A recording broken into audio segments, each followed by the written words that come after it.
This is XxHowlingxX, and Jesus carried. starting on ESDL 2 because ESDL 1 is going bonkers tonight.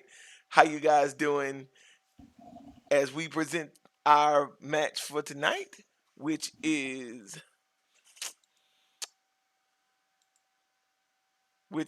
Team Never 5 versus E1. All right, so as you can see, we missed the draft because of some technical difficulties. But let's go ahead and talk about the draft while we have some time.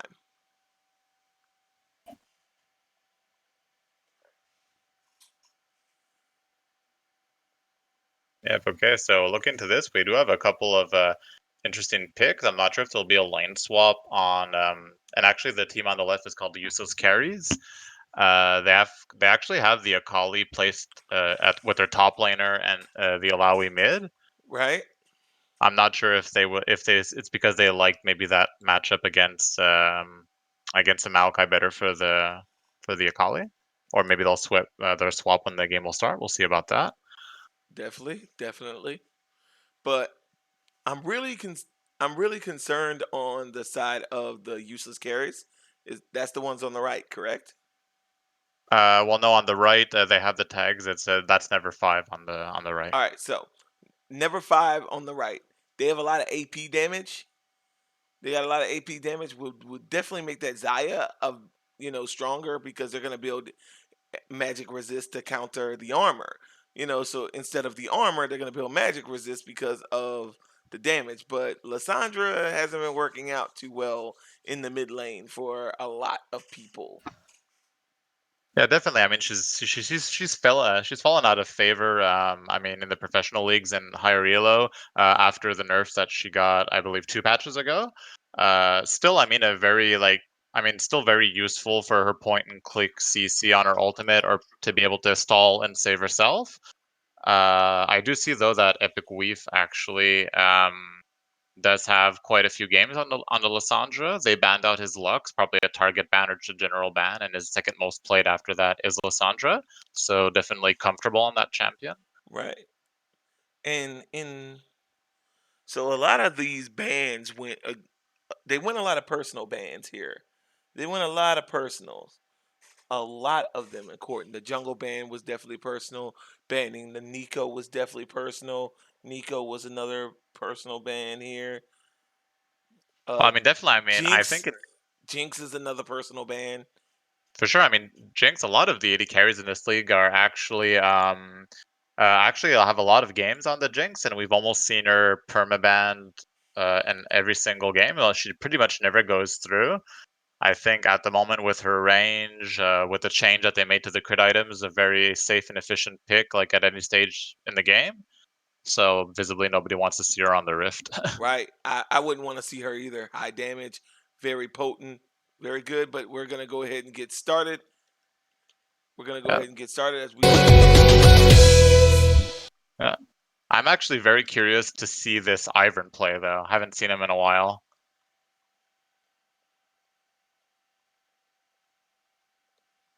All right. You had 40 seconds. I am at 41. Yep. Looking good. Okay, close enough. Looking good. Yeah, All right. Don't get too greedy. All right. And we don't look like we're getting any cheese. We got a lot of defense. Nothing cheeky going on here today. We had some yeah. technical difficulties this morning, but we're I mean, both all teams. right. I mean, both teams not even trying to get a deep ward into the enemy's jungle. Right. Just basically, we see two nice clear lines on both sides of the river, just taking their side and just waiting for those buffs to spawn. Yeah, that's the old that's the old don't come over here, we won't come over there strategy. No, exactly.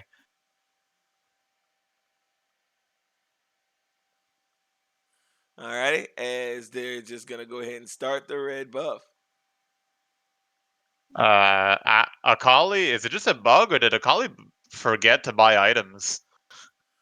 No, it looks like she did not buy items. You're right. Just, I mean, who needs items, right?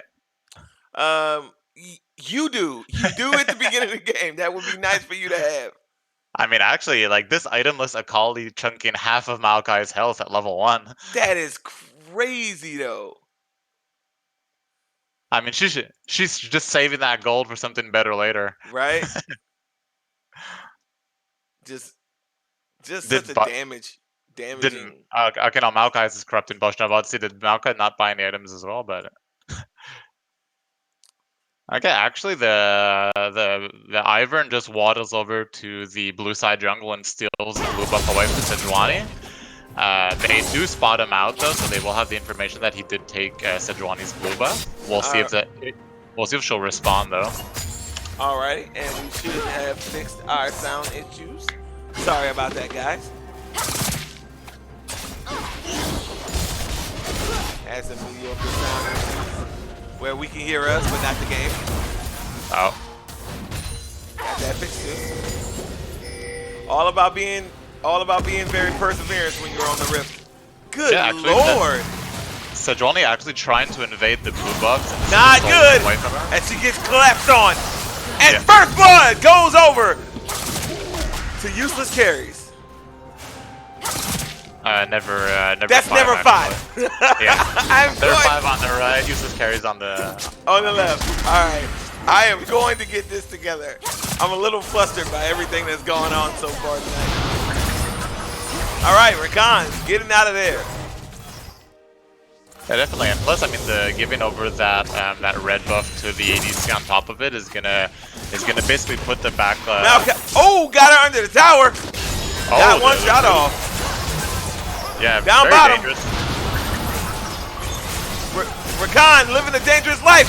Looks like he's gonna pay for it. Gets ignited and goes down. Jenna takes down Rakan. This is a low eye, punishing Lissandra for even being mid. I mean, you kind of see at the moment that Lissandra is having trouble like wave clearing against that Alawi.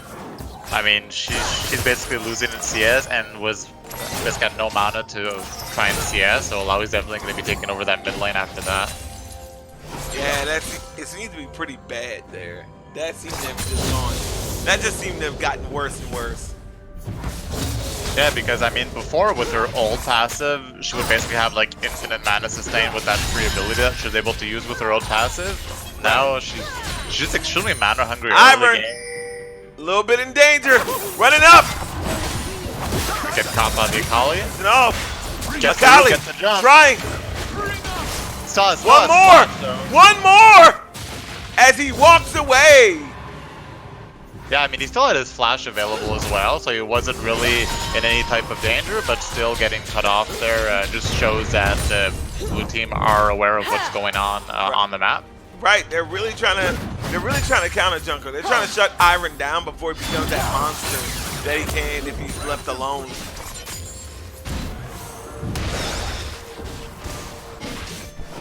The only thing I'm a little bit worried about is that it is good that the Xayah got that kill on the Sejuani early, because with the Ivern, and now they also have the tank top lane Maokai. I mean, I'm kind of scared for their general damage if it'll be maybe a little bit low, especially that Lissandra that's getting really behind early. Right, and that's a big worry because you need those two carries, especially with someone like a Low Eye who's able to dish out so much damage, able to do 5v1 managing. Just. Alright, I mean, definitely. I mean, Alawi, if she does get that Death Stance with that healing on her tentacles with her ultimate, I mean, she can definitely just try and fight in a lane in the jungle and just sustain a 1v2, 1v3 pretty easily in that case. So a tank, just a frontliner, but also dishing out like massive amounts of damage. And it's crazy how much. Oh! He's going in for her. She's sitting. Yeah. She's trying to run away. Chucking at her. Yeah, trying to trade back after getting. Oh! All comes down. Iron sticks her. She gets stuck on, and she goes down. You got a little bit too overconfident. Goes down. Yeah, I mean, she did turn around, but it was a nice old placement by the Malphite, and then they Ivern landed his Q and dashed in, and that was an easy, basically follow-up by the Maokai. Yep. And it's really not to be underestimated, like in any elo, of how efficient it is to have CC on your jungler or your actual laner to set up those kinds of plays. It's very efficient, and they are feeling it. The red team is really, really trying to rear out. And other than mid, they seem to not be having problems in any lane. Well, I mean, yeah, I mean, at the moment, like I said earlier, the Lissandra is still very useful. Ooh, and pop up! Zimmer tried to take off.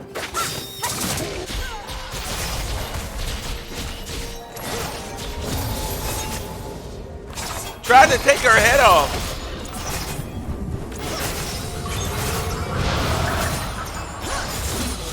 I mean, the Janna support still another pick that we don't see that often, honestly. But that shield giving her a BF, basically giving her a BF sword, is still ridiculous. Oh yeah, definitely. If you add that onto your carry and the shield can stay up long enough to get a few autos attack in, can really definitely help their damage output a lot. There are a lot of other champions that offer more than just like a shield, for example, like the Lulu, the Karma, etc. Right. But so far it seems to be working out because of that early kill that XxHowlingxX got, so bot lane pretty much goes even in CS so far. Ivern just working this jungle. Yeah, definitely. I mean, Ivern up 12 CS, got that assist top as well. I mean, still Sejuani's still keeping up, only 300 gold behind, down on the Ivern, and she'll at least have that assured CC and engage later in the game. Right. So that's why I was. But the mid lane tells the tale. The mid lane tells the tale. 57 to 39. Yeah, but definitely the Lissandra having a hard time CSing against this Alawi because she is relatively short range and mana hungry. But this Akali though taking a lot of damage by those saplings. Right. Those saplings are really, really dangerous. But she's pushed up the tower, looking to go, looking around. I don't know if she's faking a roam or she might be faking one because she hasn't really done anything there.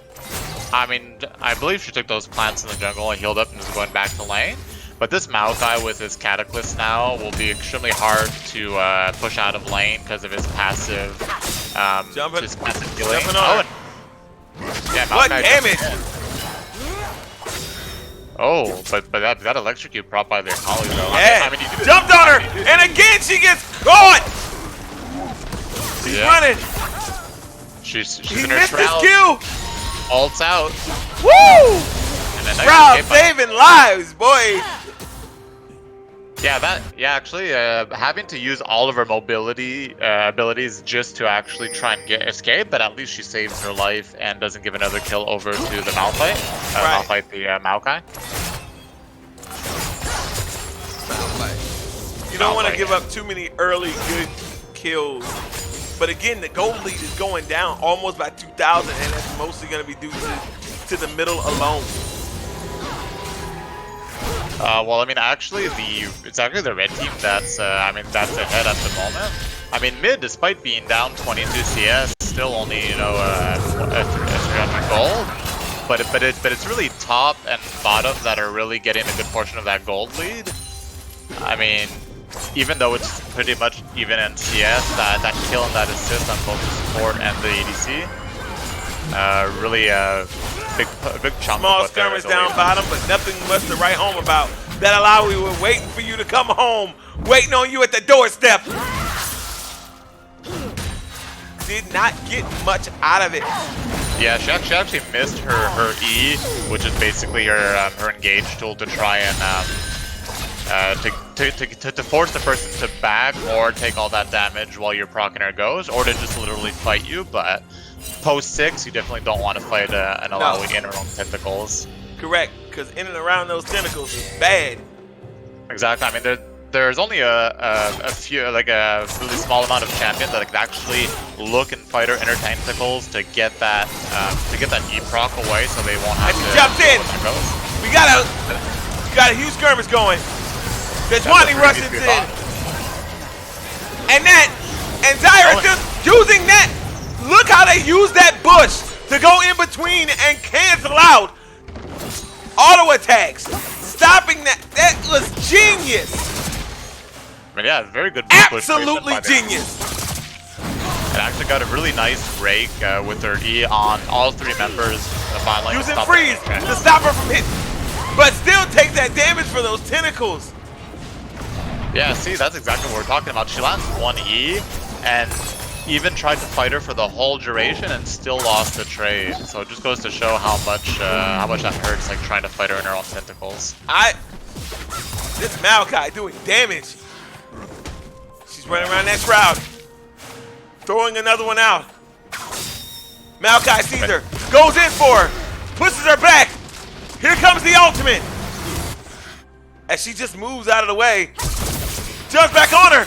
She moves to the side and takes down Maokai. That I almost wanted to call Malphite too. Probably my fault. But yeah, we got some stuff going on. The Red Dream they took the dragon from him. Oh yeah, the Xayah actually takes the dragon away from their from the Sejuani. That's an interesting steal. Before Sejuani could smite it, taken away by, and their count. And now let's not get this wrong. It's a Cloud Drake. It's a Cloud Drake. It's not detrimental, but that's gold that's not going over to their team. Yeah, exactly. I mean, a small movement speed out of combat buff is still worth, you know, something. Just that, I mean, they put so many resources into getting that Drake. It's just a pity that they weren't able to get it in the end. Yeah, that's true. They did put a lot of resources into getting it.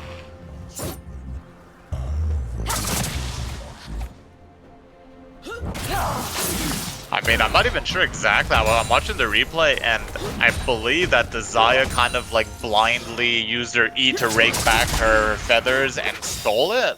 So I mean, it's really basically just like a really opportunistic steal, because she really was at the other end of the map and just pulled her feathers back and stole it. Where the top lane becomes a little bit more tame due to that kill by Akali. But that's what an Akali will do to melees. I mean, as long as you can keep repeatedly getting those Qs landed. And Alawi missed her E again. Couldn't fully take down Lissandra. And we go back to the top. This time Ivern's here. He gets stunned by the ult. She running. Yeah. Oh, the Sejuani ult to keep him back. W to push him back. Redemption comes down. He misses his Q. And Nares is going to make it out. Yeah, really nice save by the Sejuani, though. The Akali really owes her a life in that case. She was caught out, and she used the ultimate just to disengage her. But she needed to, or it was automatically death. The next thing hit her was death. Exactly, and the Ivern actually tried to use redemption. Rakan, pop up. Simmer's going for it. Gets took down by this Xayah. I mean, and it's enough for them to back off. I mean, definitely the bot lane, I mean, trying to make something happen, but with the item advantage on Xayah's side compared to Sivir, she already has her Essence Reaver completed. Definitely maybe want to wait for Sivir to get on her items before trying to get the But it's going to be, and Xayah gets popped up. All comes down for Rakan. Running, she's ignited. Using that ult to stay in the air. She was completely invincible when it gave her the opportunity to get out. Maokai running for his life. This Akali has become more than he can bear. Shooting her to get back, but barely escaping with enough health. Yeah, I mean, you see that at the moment with that Gunblade completed and weaving very nicely those Qs and those auto attacks in. Akali is extremely annoying to play as a melee champ, because if you don't have enough damage to take care of her outright 100 to 0 her, if she goes into her shroud and starts getting those procs off, she's gonna heal up, do a good amount of damage, and be able to turn it around. This time landing her E, not teleporting in. That little bit taking so much help from her. I mean, you see that one E does about like half of her HP basically.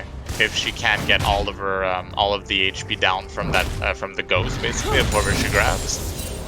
I mean, I mean, yeah, you really see that the line swap. I'm not sure if it was really if they picked the Akali mid and then changed it because they saw the Lissandra, but really paying off anyways, playing that allowing to the Lissandra. Right. Because now she's up 40 CS on the Lissandra, so she's really doing what she can. She hasn't died yet, to her credit. Right. But still repeatedly getting pushed out of lane by that Alawi damage. But she does have an assist. True. This Malphite trying to find some footing against this Akali. But you really see that it's really next to it. It's really impossible because his main engage tool, that route, is a point and click, and her shroud completely counters that. So once she goes into that shroud, I mean, he's basically just trying to Here comes Ivern, trying to get her. This time, catches her with the Q. Oh, she gets the Q. But Alawi getting bot lane though, also on the Janna. Disappears. As we go bot lane, Xayah trying to save her teammate. Yeah, and the Xayah burns the flash. And her ultimate. Yeah, a lot of, but takes down Rakan! You overstayed your welcome, buddy, and now you get to pay for it. Yeah, I mean, he tried to go back in with his knockup on the Xayah, but didn't.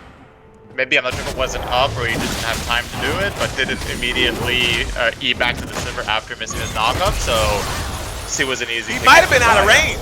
Remember, he's not with Xayah, he's against Xayah. He might have not had the range. They were already disengaging, walking away. True, but still, I mean, poor awareness trying to dive a Xayah under turret when you know well that usually the build makes her max her E first. So that rake is basically on a 6 or 7 second cooldown. So if you go in on her, she's definitely going to rake you into place. Using the bush to cover their tracks. They're pulling out the dragon where they can't see. They're pulling him into the brush where they can't see. They can't steal it because they can't see it. That was another genius play by Ivern, showing that he not only knows the character, he knows how to use him to the point where he makes the matchup dang near impossible for you to deal with. Yeah, it's really a pity that it's double Cloud Drake for all their troubles and all the resources they put in to try and get those. But still, I mean, showing that they do have excellent objective control with that Ivern because of those bushes that he can put. And Rift Herald is probably not going to be taken this game because there's only 20 seconds left before the Baron spawns. Oh, shit! No Shelly? Yeah, no Shelly this game. Sorry, girl. Come on. And actually, you see that Lissandra is still having the good idea. Lost her turret, staying back. Let's see our Alawi push out. Yep. Just doing the best to stay in. She's showing you solid play on, hey, I'm losing, but I'm at least staying in the game. Exactly. I mean, that's basically all you can do. And actually, this Sivir goes Bloodthirster first item, which is very interesting to me. Really? Why? Because I thought that's a good item for what she's facing right now. I mean, honestly, Essence Reaver on Sivir is almost non-negotiable at this point. Yes, it's not negotiable, but because I mean, now she doesn't have the mana regen and the CDR of the Essence Reaver. All she has is a lifesteal, right? Which is nice, but she's basically going to use maybe 2 or 3 QW to clear the wave, and she'll have no mana left. So I counter you with this. The Xayah has been doing chunks of damage. Do you think it's in a response to the Xayah doing chunks of damage? Well, probably, but I mean, worst case scenario, you get just the vampire, the vampire scepter component. Oh, and Rakan going in. Rakan going in, using his ult, knocking him back, but Sivir was too far apart. And here comes that Akali making some noise, taking her down with one tentacle, pulling her back. Janna's gonna run for it. Very nice redemption though by Janna, just to make sure that she stays alive. But yeah, with the Akali, very nice roam. I mean, we do see that she goes down. That one tentacle doing her damage. This Akali doing work up top, getting rooted. Wait a minute. The Maokai turns it around. Nope. Gets rooted. Can't push her off, uses the shroud, and has to back off. I mean, you do see that with a completely defensive build at the moment, the Maokai is still doing a lot of damage because of that good scaling on his Q and the percentage damage and that healing. But still gonna have to be careful against this Akali, though. She does a lot of damage. A lot. A grip and a half, as a matter of fact. Got her pretty low, though. I mean, if she does stay in lane and not able to regen a little bit, I mean, she will probably die on his next W route. See what he decides to do. But he's looking around for it. Sejuani looking for that Janna. Oh, and a nice Q by the Janna to disengage on the Sejuani. Just back her up. Okay, and Lissandra decides to just dash out of that. Ooh, and getting caught by the ice. But the rest of the team there to back her up, that was a kind of, you didn't get a kill out of that. I wouldn't say it was a waste of an ult.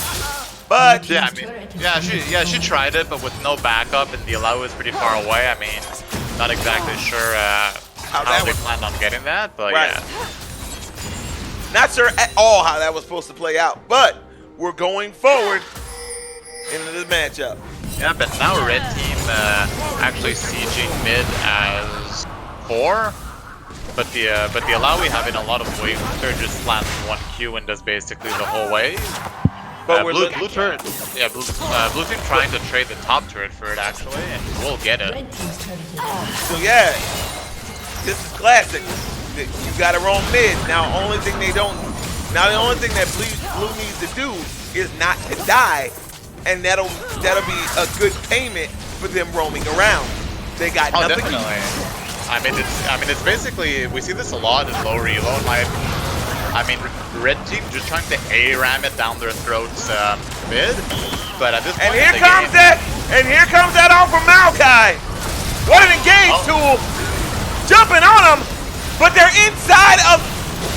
He was inside. Lissandra taken down. Rakan goes down to Maokai. They're having to flash out.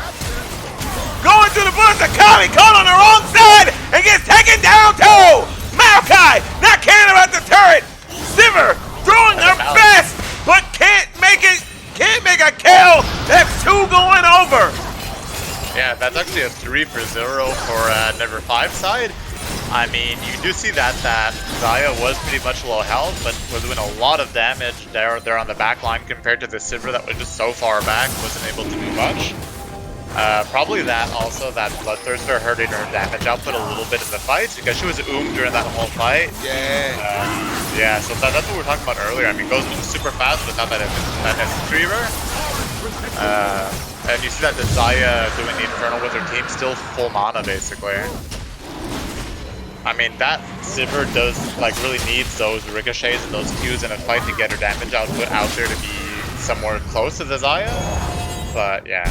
With that Bloodthirster really not getting there, and this team does surprisingly a lot of damage, even with the Ivern in the comp going full support. And the Ivern in the comp is not only he's not surprising, but he's doing he plays Ivern so well. Using his but he's doing his job perfectly. I mean, at the moment, their win condition was basically their only 2 damage, their actually carry damage sources were the Lissandra and the Xayah. And now with the 5-1 and 3 Xayah almost on 3 items already, she basically has 2 supports for herself. She has 2 Redemption, she has an Ardent Sister already on Ivern. Janna might get, who knows, maybe a Zeke's Convergence or something to just basically make her a hyper carry later in the game. Yeah, but then the crazier part about even that is now they have this Maokai. They also have this Maokai, a big wall, so able to hold down targets so that she can just chunk them down.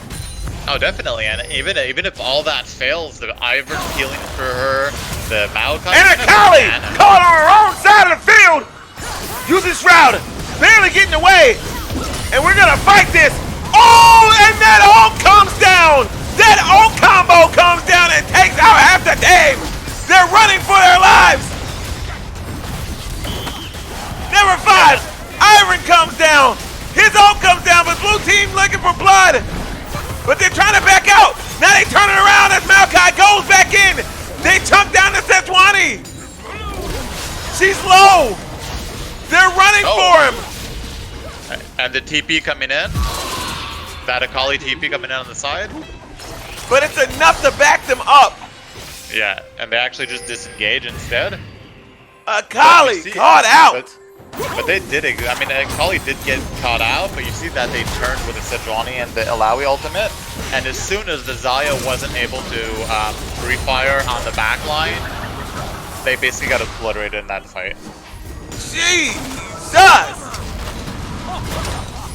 So I mean, the red team has to remember what their win condition is. They need to look for those fights themselves and always make sure that the Xayah is there, because as soon as she walked away, you saw that there was really no way of turning a fight around without your main damage source there. Correct. Clearing out the Baron buff, and they're gonna go ahead and start it. Blue team is about to respond, and we got a Baron fight. Akali, Ilaoi, just staring them down. You dare take it in front of me? Yeah, I mean, probably just starting it to maybe try to bait them into a fight or something like that, because you definitely don't want to try and take a Baron 5v5. Right. The best part of it. And Go. Zimmer, ult on, but didn't see it. Didn't see Xayah on the other side. Akali zipping through, but gets caught. And Xayah takes down. They're getting melted. They're running for their lives. Never 5. Showing that there was 5 today. Redemption going down, and they're gonna start Baron. Yeah, I mean, very, very greedy there, trying to go into the jungle. I mean, you understand that. She felt confident enough to be able to nuke the Janna. Janna getting their soul taken. Ilaoi looking to go in. Not trying to give this to him for free. Rakan looking for something to do, but they can't see past that bush. As she goes in and ults. Ult comes down.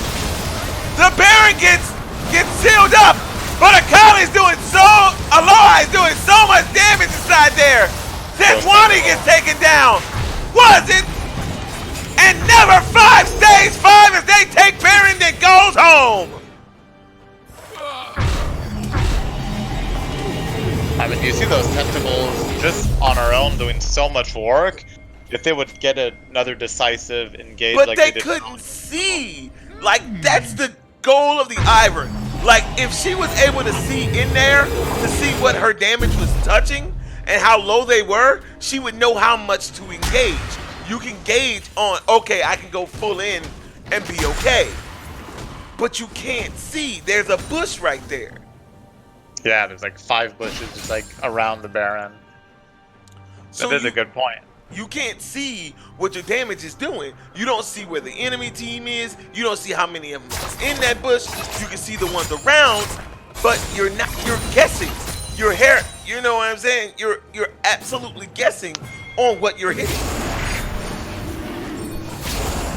And that's the beauty of how this Ivern has been setting up all of these objectives. Making them guess on where the rest of the team is. But that's exactly it. What blue team wants to do is try and engage and get those fights before you let the actual Ivern set up on an objective. I mean, it's easier said than done, being down to 5k gold at this point and having lost soon to be a 4th Drake. But I mean, they definitely need to look to try and get some picks with this comp, because and this gold lead is getting worse and worse, going up to 5,000. Yeah, I mean, 5,000 at this point in the game isn't that much, but they do have the 4... oh, and the Ivern lands his Q on the Sejuani. But nothing else comes of it. Red team's turret has been Yeah, I mean, they They're weren't sure what was pushing going them on. out of their own jungle. But I mean, I don't think the gold lead really tells the story as well, because even if it's Cloud Drakes, I mean, that triple Cloud Drake is going to give... Oh, and they're going to actually catch out the Lissandra. Flashes over the wall. And she's just gone. She's out of there. Yep, she actually does survive that 4-man flank. She might have been there on her own, but she got out of there quick. Yeah, so actually, And we red, got red team's and we playing got a very well. summoner disconnected. As we have to take a small intermission while we get this fixed. All right, Yeah, so so for a it little is bit, actually the server. let's talk about this. What do you need to do to get this done? If you're the blue team, you haven't found any footing in the entire game. None. I mean, except that Sejuani Alawi fight that they landed near the red team's blue buff. I mean, so far it hasn't been like they haven't had a super successful team fight, like we mentioned earlier, because it's so hard to get past the Maokai, the Iron Bushes, even Janna, worst case scenario, just disengages with her ultimate and you have to start all over. Which we haven't even seen yet. Yeah, I mean that's still in their back pocket in most fights. They don't even need to use it because they have more than enough peel tools. So they're gonna have to catch the Xayah out of position and basically 100 to 0 her, land that Sejuani ultimate or that Rakan engage on the backline that gets caught, follow up with the Akali and the Sejuani just going in and just hope. But I mean, they need to catch her out because if she's well positioned, there's no way they're going to be able to There's no way they're getting through that front line with how far they are behind at the moment. If they go like front to back team fighting, they're definitely going to lose. So they need to find that flank and get on the back line. They're gonna need to, but the only person that's even anywhere close to zero Xayah would be Akali, and by the time she gets back there, she's ripped apart. Yeah, basically, and even though, I mean, she can dish some pretty big burst damage out, I mean, being almost 5, I mean, basically the whole gold lead, with a couple of exceptions of maybe like a K and a half, is basically like the Xayah, because, I mean, she's almost 5k over the Akali, even though she had a really good early game against the Maokai. She is falling. I mean, she's falling behind CS compared to most of her team. I mean, team hasn't gotten many kills to get her, a shutdown gold or something like that. So I mean, even though her job as an assassin is to go get that ADC on the back line, being almost 5k down on said ADC and actually same level as her being a solo laner, I'm not sure how effective she would be, even if she does try and like dive on her. She really needs like some sort of support to actually engage on her. And it's insane, incomprehensible about because we're letting them get away with that. And without that backline, without being able to get to that backline, there's no way they're gonna win this. Without that backline gone, they need to get another ult like they did. They need to catch them together and try to punish them. But well, I mean, it's especially the Xayah, because if that Xayah dies, I'm pretty sure that the blue team has a better extended team fight afterwards, because they still have the Alawi going, they have the Sivir going, the Akali. I mean, a manaless champ, as long as she lets her energy regen a little bit, can still like keep dishing out the damage. But in this team fight, basically they have kind of like two separate win conditions. Blue team wants to get that engage on the ADC, top priority. If they do that, they actually win the team fight. If the red team keeps the Xayah safe and just makes a nice classic front to back fight, keeps her safe, she just keeps dishing out the DPS, they'll definitely come out on top, because she's actually almost completed her 4th item at the moment, while Sivir's sitting on 2, so they're really like, it's almost like they're not playing the same game at the moment. The Xayah really out damages like anyone on the map, maybe except for the Alawi that still does a lot of base damage, so can still nuke her, but she has to get to her first. And that's the whole goal of this game. So guys, we are going to handle these technical difficulties, and we will be right back as soon as the game gets started. Stick with us.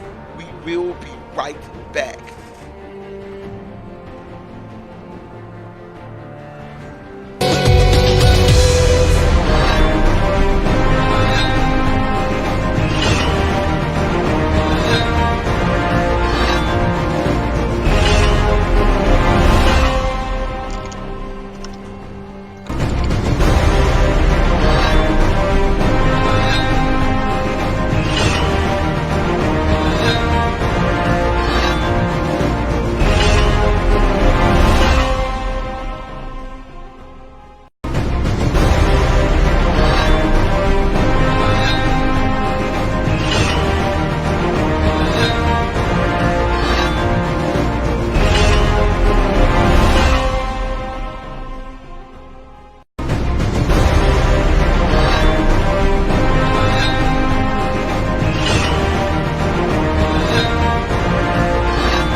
ready to get back into the action here. The player has reconnected, and we are getting ready to start this back up. In 4, 3, 2, 1, let's go! Yeah, so for anyone who's joining us, we do see that this is more like of an endgame push. Red team got the Baron, so we'll see what goes on with that. Actually, you kind of see that with that Alawi mid lane, they don't have that safe long range wave clear. Nope. So they're now having to deal with all of this pressure. Yeah, and plus just the Ivern hiding some of the minions and the teammates in the bush again. Just making real good use of the little bushes. Like, very good use of these bushes. Very, very good use. And actually, Red Team decides to back off without taking the inhibitor, though. They took that inhibitor. Did they? Okay, it went down. Okay. They're like, no, we took that. Oh, okay, it was maybe a bug on my side. I mean, it still had like 100 HP for a while, and then it just like disappeared. Sorry about that. Okay, wait, are you at 3250? Yeah, I'm at 50 at the moment. I don't know, it was really a bug. I mean, I was wondering, it was just, they were like a... No, they took that. Okay, weird. No, Thanks, stop Reno, that. for the client. But yeah, I mean, we're definitely gonna be seeing probably very soon like a last team red team trying to get like a last team fight in to try and get a couple of kills and end the game. Because you do see that, I mean, they have really control of the map at the moment. Blue team can't walk in even to their own jungle without risking, you know, to get a ward into it. Right, and that's what you kind of want, and you do kind of want a ward. You kind of want to know where they're going, what they're planning, what they want to do. You want to see what they want to do, but it's really risky to get that ward. But you absolutely need it. You need to plan your defense, so you need to know where your offense is going. Definitely, but I mean, but that's what's annoying in this type of situation when you're so far behind and they have such good vision control, is that you do want that vision to be able to keep track of them, but you don't want to risk getting caught and losing the game on wanting to place, you know, just a ward to get vision. So you have the choice. Do I feel gutsy? Do I want to go get that ward and risk it? And they pushing it down mid. But I mean, I think that the blue team is still being very patient and actually making the right call here. Just at this point, you don't have a choice really to let them knock down basically everything that's out of the Zaya chunking down that tower. Goes down. I mean, you do. Actually, it's interesting that both of them built Ardent Sensor. I probably would have gotten the Zeke's conversions on the Janna instead, because those items, you know, are unique passive, so they don't really stack on the same person. Baron is up. Baron is going to be up in like 20 seconds as they're finally getting into their jungle to clear some wards out. Trying to clear out some of that vision. They see him in that bush. They jump on him. And that's Akali using that stopwatch to save her own life. Getting out. Sejuani trying to get out. Gets killed. That's the one you wanted to take down. Hey, and actually, that's Akali your smite. Back in. Yeah, I mean, the Akali actually even jumps back into the fight with about 200 HP, which was a weird decision. But now, being a smiteless team, that's another free Baron for the red team. Never 5 saying never mind. We're gonna take this Baron. I mean, even with 30-second death timers left, I mean, if both top and mid are still pushing, will they look to push and maybe get an extra turret for their warriors? No, they're actually looking to go get that Elder. Go get that Drake. Yeah, exactly. That Elder is spawning pretty much at the same time, which is very good awareness. With those 4 stacked Drakes, they're gonna be flying over that map with that triple Cloud Drake. Jesus. I mean, it's like blue team can't stop any of these objectives. They can't fight against it. Yeah, I mean, well, now being 10k gold behind and losing all that map control, I mean, at the moment, they don't really have a choice to give everything that the red team wants over to them. But with each passing objective, they're just getting they're just basically getting more and more far behind, and will make it even harder to get a good team fight and try and climb back here. Right.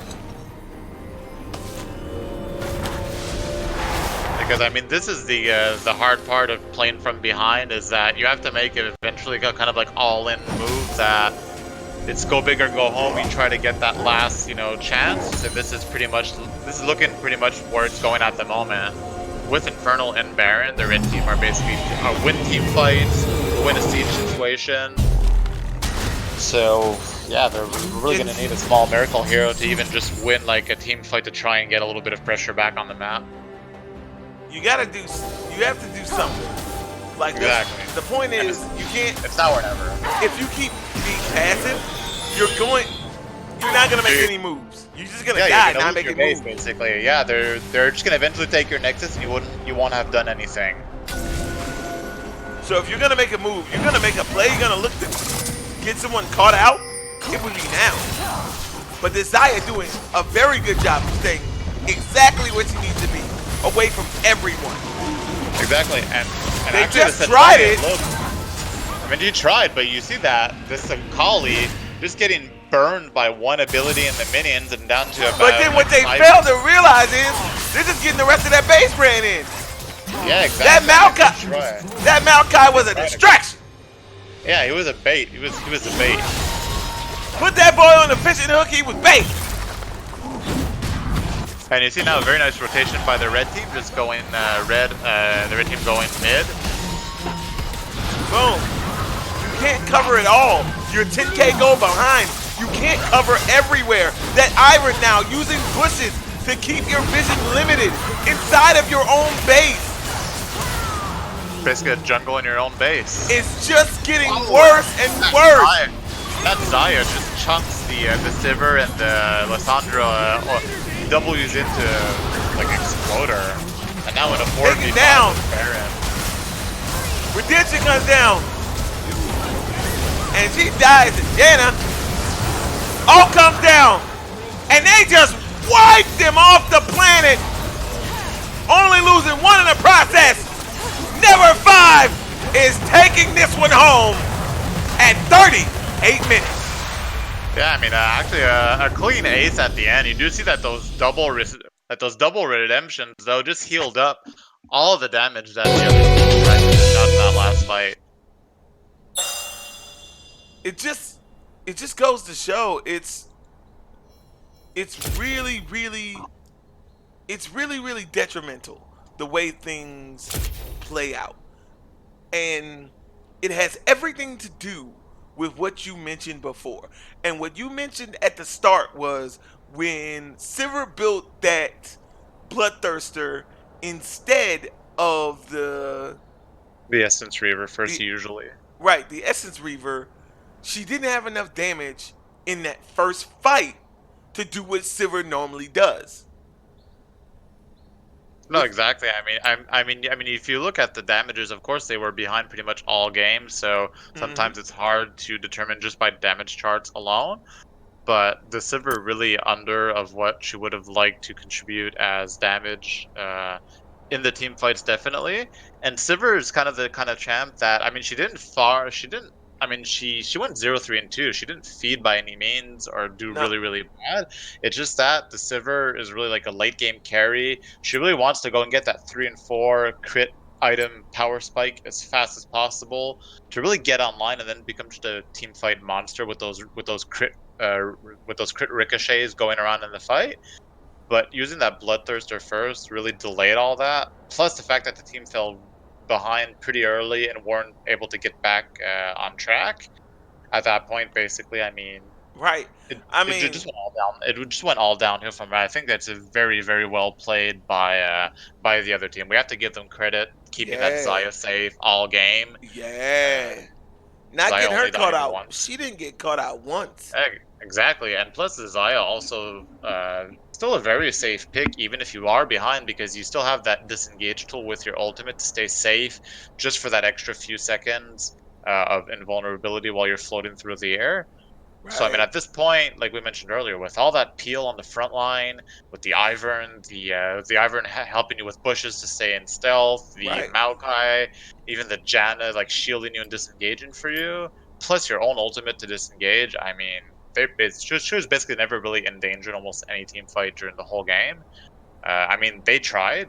I mean, we saw multiple times the Sejuani and the Rakan trying to go for that back line, but just unable to do enough damage to It make her was feel a threatened. it was a rough match.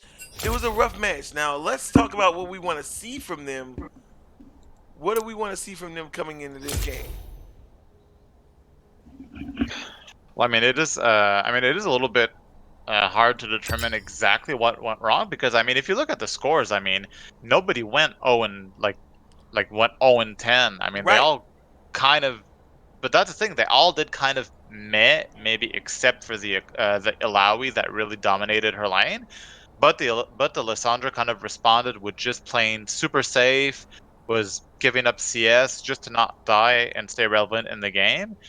And later it did pay dividends because not having fed the Alawi, she was doing damage in fights, but at least didn't get free kills to Right. just She push it wasn't over the top. 1v5ing anybody. Yeah, exactly. She wasn't fed enough and didn't do well enough to actually just get that threshold items to be able to 1v5 at a certain point in the match. Hmm. So at that point, what's the team to do when all your lanes basically either go behind or outright lose, and all you have to show for it is basically an Alawi that's 500 gold ahead on the Lissandra. So then the question is, do you switch it all the way up and just go with everything you're comfortable with? Or do you realize, hey, we did okay, but there's some places we can do better at and figure out what those places are and do that? Or do you, or do you, like I said before, do you flip it all the way off and go, okay, nothing we did before worked, cancel all of that, let's do something else? Well, I mean, I think in this case, and usually what works best for most games is to try to get one role massively ahead, all depending on what you're comfortable with, whether it be top, mid, or the ADC. Just get someone really ahead and then work around that. Because, like I mentioned earlier, they weren't able to do that. Even get like the only thing that they got was a slight lead in mid. Other than that, everyone fell behind, and because of the comp of the other team, made it extremely difficult to get like a pick or a team fight in their favor later in the game. So what I would like maybe now is to either use whether it be the Sejuani or some early pressure jungler and get a lane ahead and maybe be able to carry from there, or just get some insane team fight calm that if even if you do kind of meh in lane, at least if you get that team fight that you want, that you'll be able to just clean house and get back into the game after that. My whole thing is I didn't see enough simple engage in my book. There wasn't enough simple like engage tools to lock out the rest of the team, if you know what I mean. You had Sejuani's ult, which was one of the pick out tools that you would use in a fight. I don't kind of use that as CC or when it was used properly. They wiped them. When it was used properly that one time in the river, it was done well. Boom, Sejuani out, stuck them all, and then Aloy, Allowing, Alawi, Alawi, allowing. Alawi, Alawi crashing down on them, wiping most of them out in an instant. But I'm not seeing that synergy constantly when they go to battle. I don't see that synergy. Maybe it's because it's too complicated to land both of those types of CC. You see what Well, I'm I mean, saying? it is kind of situational trying to layer those two particular ultimates because the Alawi does need a little bit of setup, ideally to get more tentacles on those walls. And when she tries to start that ultimate, that they will be in a corridor to get hit by as many tentacles as possible on as many people as possible. So it's kind of like the equivalent. I don't know if let's say a Rumble ult, which you want actually a nice closeout Right. lane to get it as much damage as possible. You want it So in a very straight line. yeah, okay, very, very situational. I mean, they did have other forms of engage, but the Rakan uh, being having massive engage tools, but not being an actual real tank. If he does go in and doesn't surprise most of the team and get like a 4 or 5 man knock up and like multiple people charms all simultaneously. If he dashes in only to knock up 1 or 2 people, he instantly gets CC'd and died. So as you mentioned, if they do want to try and draft something out, they definitely need to either have better communication on those engages. So when they do actually go in, it's either all or nothing. If you go in on the Sejuani ult, you want to make sure that it's going to be followed up by the Sejuani or the Rakan layering it up. If not, well, just try and make them better. Because the Sejuani was looking to get picks with her ultimates, but sometimes on But non-priority targets, she did go like and that often for Maokai. But I mean, what are you going to do against a Maokai that's like 5-0 and like super tanky? He's just but going to that's what disengage. I mean. There were never like that's what I meant by like no synergy. So she would throw her ult out, and I would see the one time they followed up on that ult. The one time they did, boom, she sticks them, they got stuck, and then they crashed down on the enemy team. They crashed down on them. That was a wrap. They most of them died. They got greedy and went longer in that trade when I feel like they should have. Than they should have. They sent the message, hey, we're not scared of you. We can fight. Let's get to it. You sent that message, back off. Yeah, exactly. If I'm not mistaken, I think they got 2 or 3 kills in that engage. Right, At that point, I mean, you get a couple of kills. If you are trailing, you will get that shutdown gold.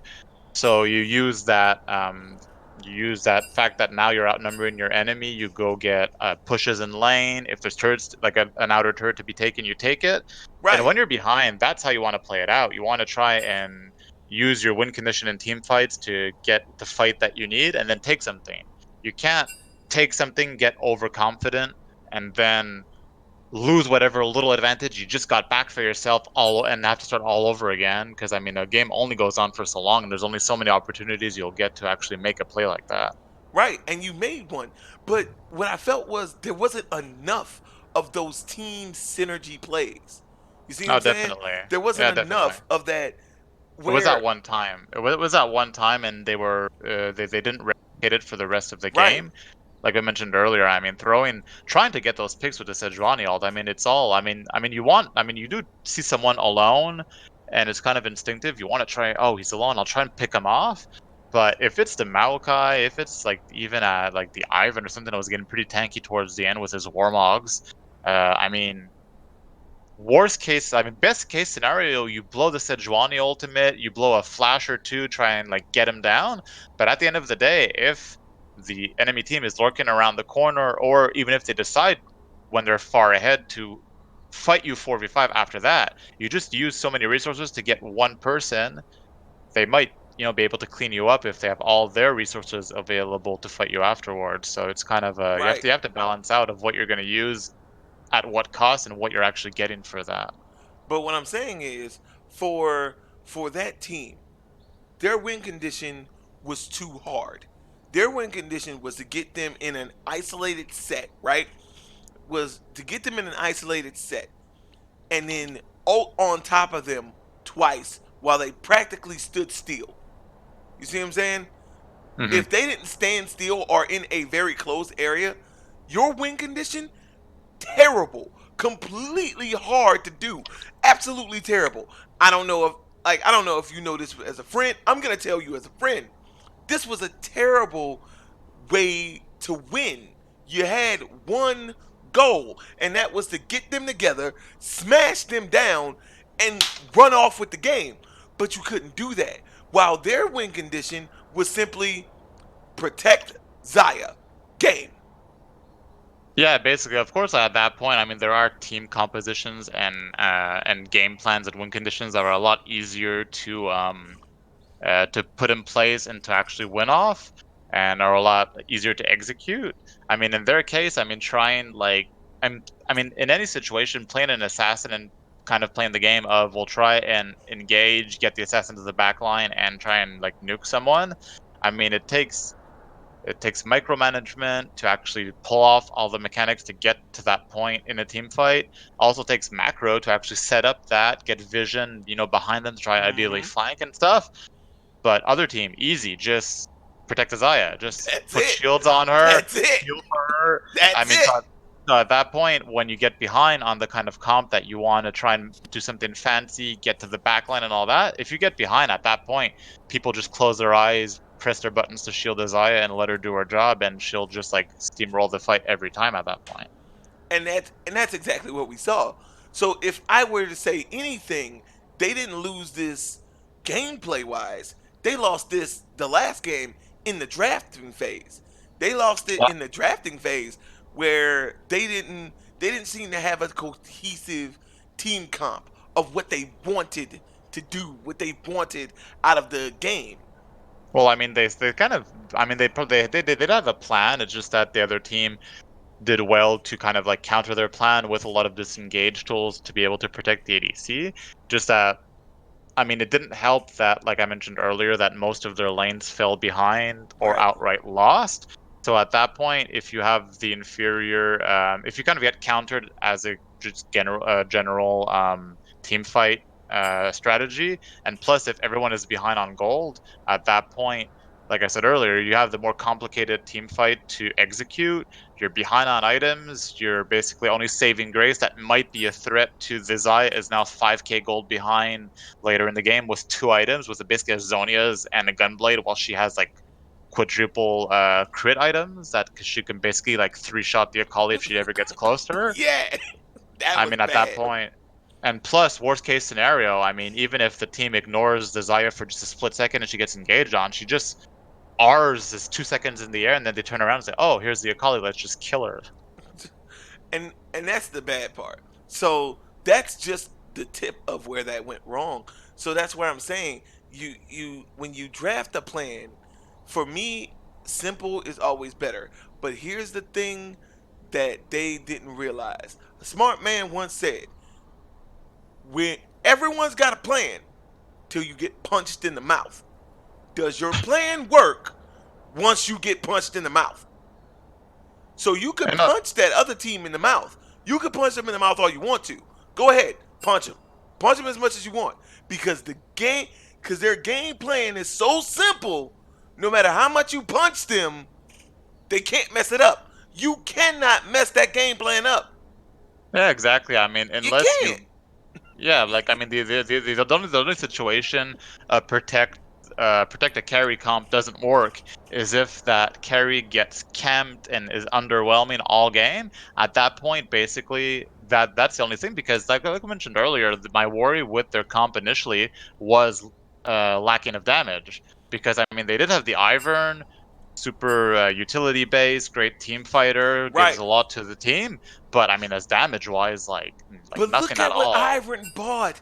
Look what Ivan brought to the table. His advanced usage of the shrubs and the bush made it even harder for them to team fight. Made it so much harder because now you can't auto attack the people that you want to save.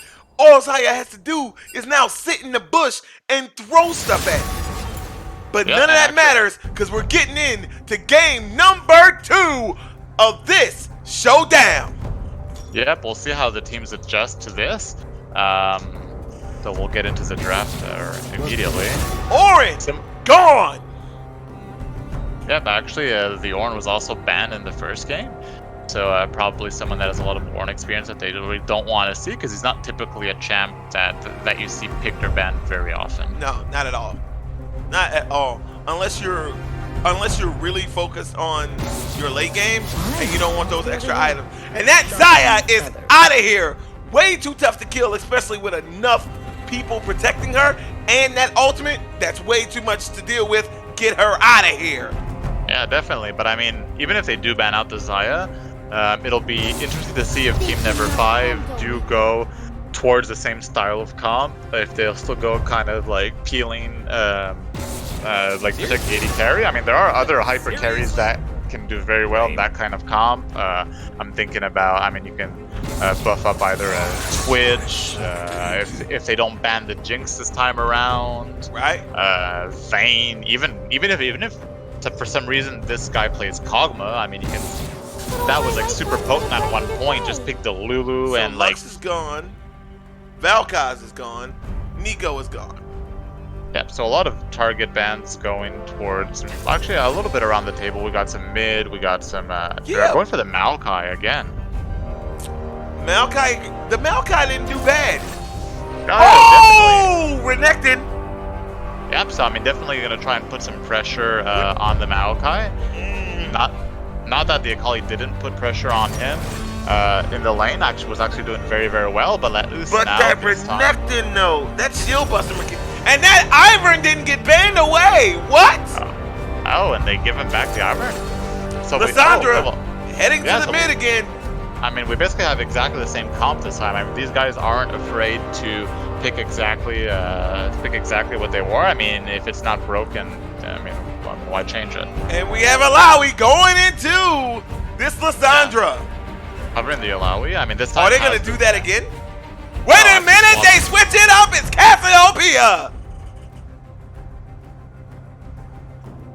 Yeah, well, with the Renekton top this time, they don't have the magic damage from the Akali. So actually picking an AP mid laner this time is probably the better way to go to balance out that damage type. Right. So Aatrox gone. Jinx gone. Those two hyper carries. So you're so now you're looking at Twitch, Vayne, Kog'Maw maybe if you're desperate. Yeah, I mean, if that's all that's left in but I mean at that point when you have this much, like this many, and they're gonna pick up the Sivir. Okay, well I mean on the other side, still looking at sensibly I mean this time at least they have maybe better tools. I mean the Renekton, and the Vayne actually, like I mentioned earlier. Wow, Vayne gets picked up. And we're gonna go with Jenna again. Who's our support? The Nautilus! Yes! Yeah. CC City Nautilus, baby. Woo! If you can't tell, I'm a Nautilus man. I'm sorry. I'm a little biased. But actually the Nautilus pick very good to try and at least get on this Vayne, because I mean now they'll have the Zac jumping from weird angles onto the back line. Right. That free point and click Nautilus CC. And actually people they're actually swapping some picks.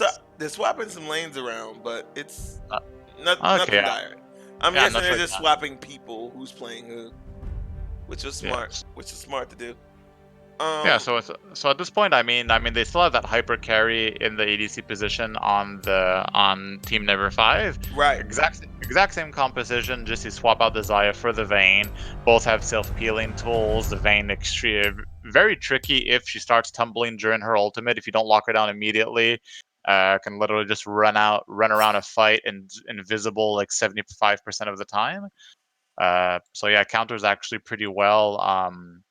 The Sivir, which has to auto attack her to get some damage. Nautilus will be able to ultimate her, but I mean, still, even if you get the ultimate on the Vayne, if she needs to flash to her backline or whatever, you're still gonna have to go through that Ivern, that Maokai, and the Janna ultimate to get to her. Who's already proven that they're good with this composition.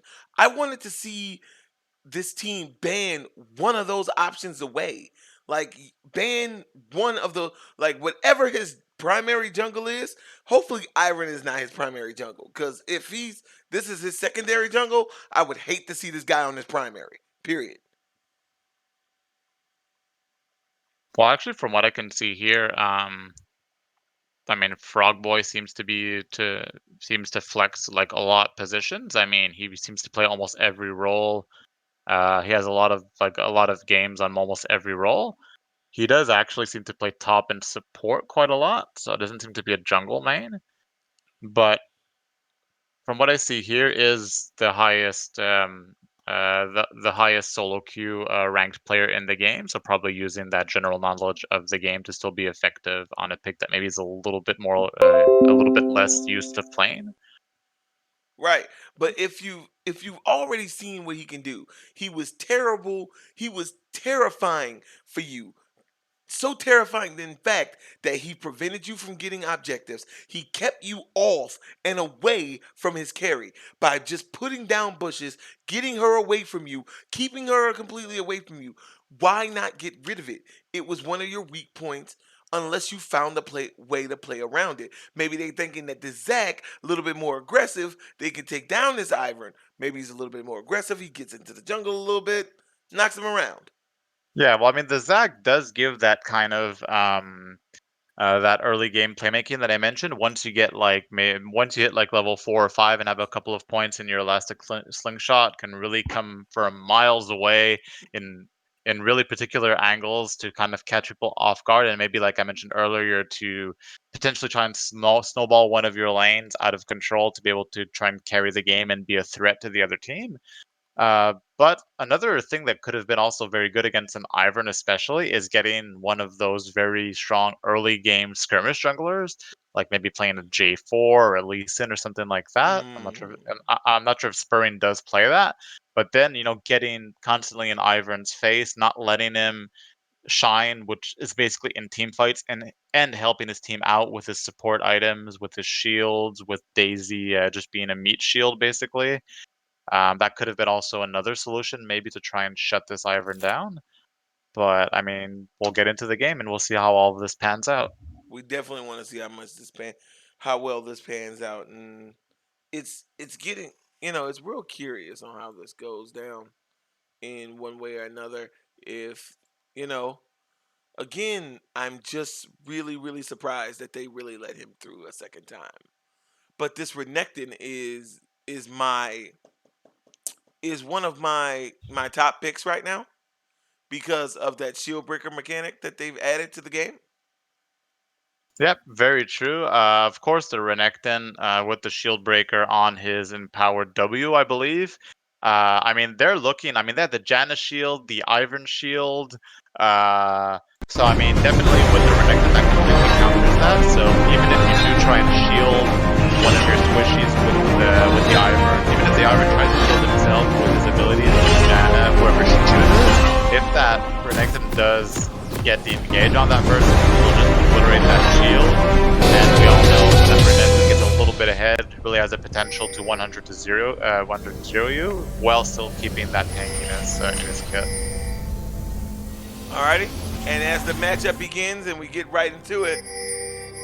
Yep, the red team trying maybe to go topside to invade onto the blue of the blue team, but actually a very nice sapling by Maokai just to throw it in that bush top and finds all 5 of them there. Boom, boom. What minute are you? I'm at 56. 57. Okay, I'm a little behind. Yep. So, except that sapling shenanigan top, which spotted out the red team, I mean, now just the teams... Actually, the blue team, while they all went top, actually got a deep ward into the red team's jungle, so they will be able to track the Zac doing his blue buff, and maybe possibly his Gromp or his Wolfhand afterwards. Where are you at? I'm at 23. 123? 24, 27, 28.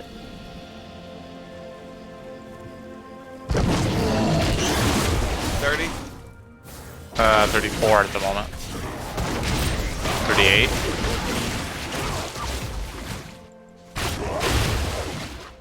43? Yeah, 43. Yeah, it's pretty much there. Yeah. Oh, and the Nautilus goes in, gets the hook. Oh man, I'm a little bit behind you. Yeah, just try to maybe put that cursor on the right. Maybe just try and put it to its max. Yeah, and you see actually that this bot lane going super aggressive on the Vayne. Yeah, and that was something they didn't do the last time. Nautilus gives you that I'm gonna go for it type of mentality. Especially in the early levels. I mean, if at level 1 or 2, all Janna has is a shield, I mean, that Nautilus, if he's coming for you, you're not going to be able to knock him back with a tornado before level 2 or 3 if you get it. And this Renekton's already showing that maximum damage that he could output. Yeah, definitely. I'm not even level 3 yet to get his full combo and that and be able to dash out. And the Zac actually looking for a lane gag level 2. The Vayne actually still level 1. Jumping on him! Oh, and just misses. Oh, you hate to see it happen! But still, I mean, oh, but Sivir takes a tower shot. Yeah, that's actually quite unfortunate because, I mean, getting massive pressure on bot lane and Sivir wouldn't have taken that turret shot, would have been still very healthy with that Vayne having to chug her potion. This Ivern comes into the top lane, Gets him stuck, caught out. Renekton, running for it. Gets knocked back. They're using those bushes to keep away from that minion aggro, doing as much damage as possible. Yeah, actually another very nice gank by the Ivern. Hitting those bushes perfectly, getting those range attacks by the Ivern with that red buff to slow him down. Like you said, losing minion aggro in the bush as well. Just like a very well executed gank. Didn't get the kill, but at least now get some pressure back to the Maokai. Jesus.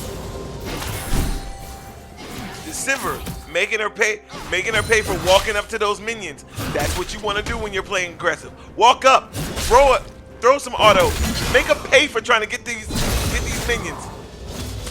Yeah, definitely. I mean, the Vayne already behind about 10 CS, but still staying pretty healthy. Pretty healthy, even though she was pretty. I mean, we got a gank level 2 by the Zac. So. Do you really call that a gank? Well, I mean, it was a lane gank. Oh, come on! He was there. Ivern coming in to show you how it's done. But, oh my God, he gets caught down. And Vayne gets her first kill as Nautilus goes down. And actually, at the same Renekton time, spinning in. Oh, he was so close to getting in there. and actually, Maokai forced it back. and actually, the Cassiopeia got the first blood just a half a second before Vayne actually got that kill. So the first blood goes over to Cassiopeia. Really? Yeah. Wow. Just a half second too late. Yeah, exactly. I mean, now at least the bot lane turns around for the best for the Vayne. So she's back in it, gets that kill, and now is back into the game.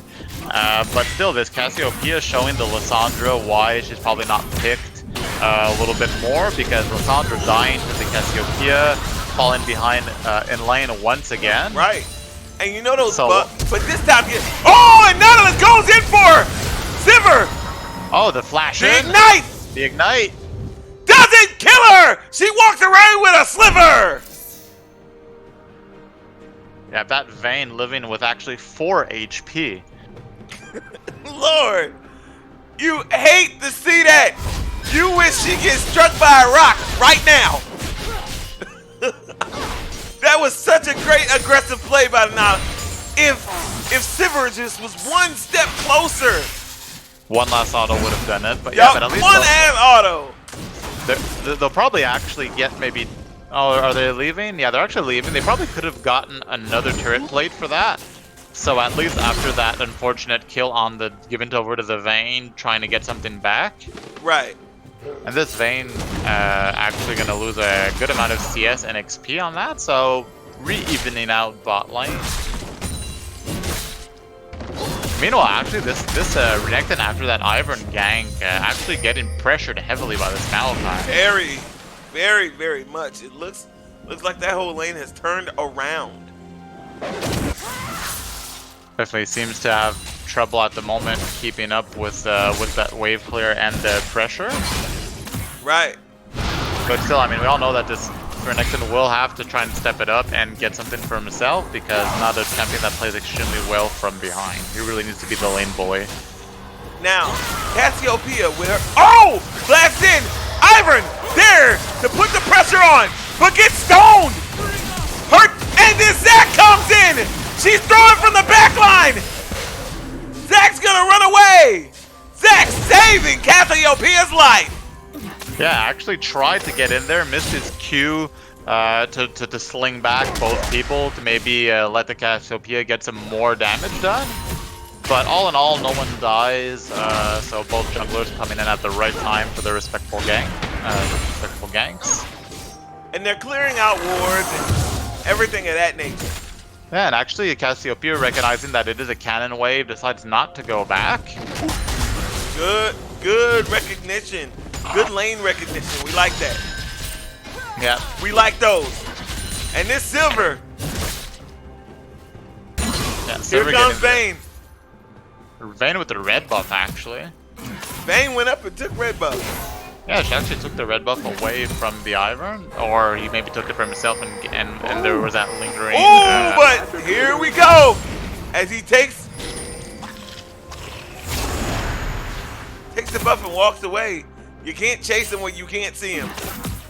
And definitely, and the Lissandra going to pick up that blue buff given over by the Ivern as well.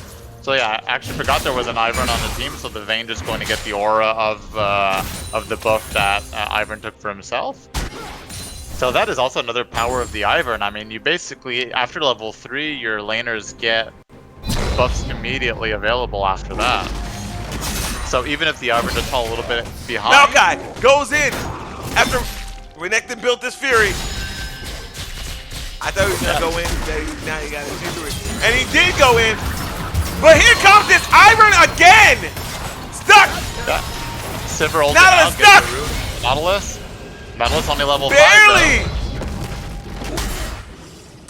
Yeah, just barely survives. But this Maokai though, I mean, you do see that he is able to trade on the Renekton, but his mana pool is running a little bit low though. Zach wants to make a play, but not with Nautilus so low, can he? Dives over! Janna's stuck in the river. Picks up some of those fruit to keep herself healthy. Yeah, but is the Cassiopeia gonna roam down to try and get her? Ivern shielding her. Looks like she was trying to, but Ivern comes in to protect her. Nothing happens down there. Yep, I mean, both teams, I mean, there's only an 800 gold difference separating these two teams, so both of them playing very, very calculated and methodical. They've learned so much from their first match. By this time, the lead was going into its 2000. Oh yeah, no, definitely. I mean, at this point in the game, the big turnaround will be the next big, like, either skirmish in the jungle or team fight over an objective. But in the meantime... And he dived in! Oh, but that Nautilus hook missed! But Ivern was close! Using his ult to back her up, but it wasn't enough, and she goes into ultimate.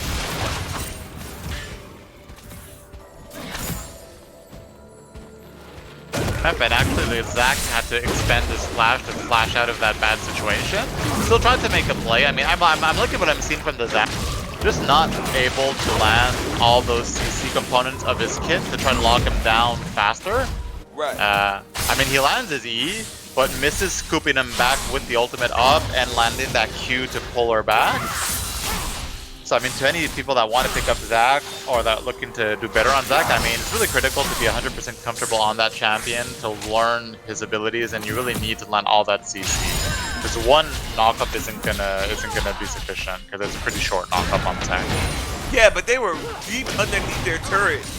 On top of it too, so I mean, it was pretty. I mean, they were pretty far, so they really. That was pretty ambitious.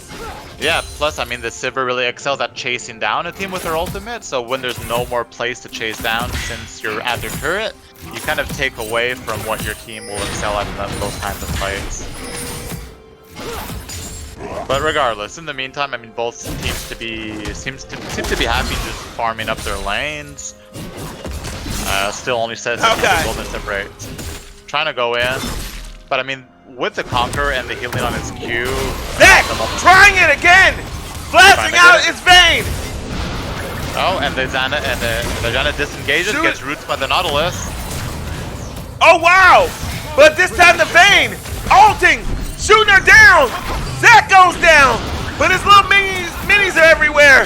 They're trying to protect him! Pull Janna! Janna goes down to Renekton! Renekton teleported down! Oh. Ivern! Flashes out there looking for this Vayne!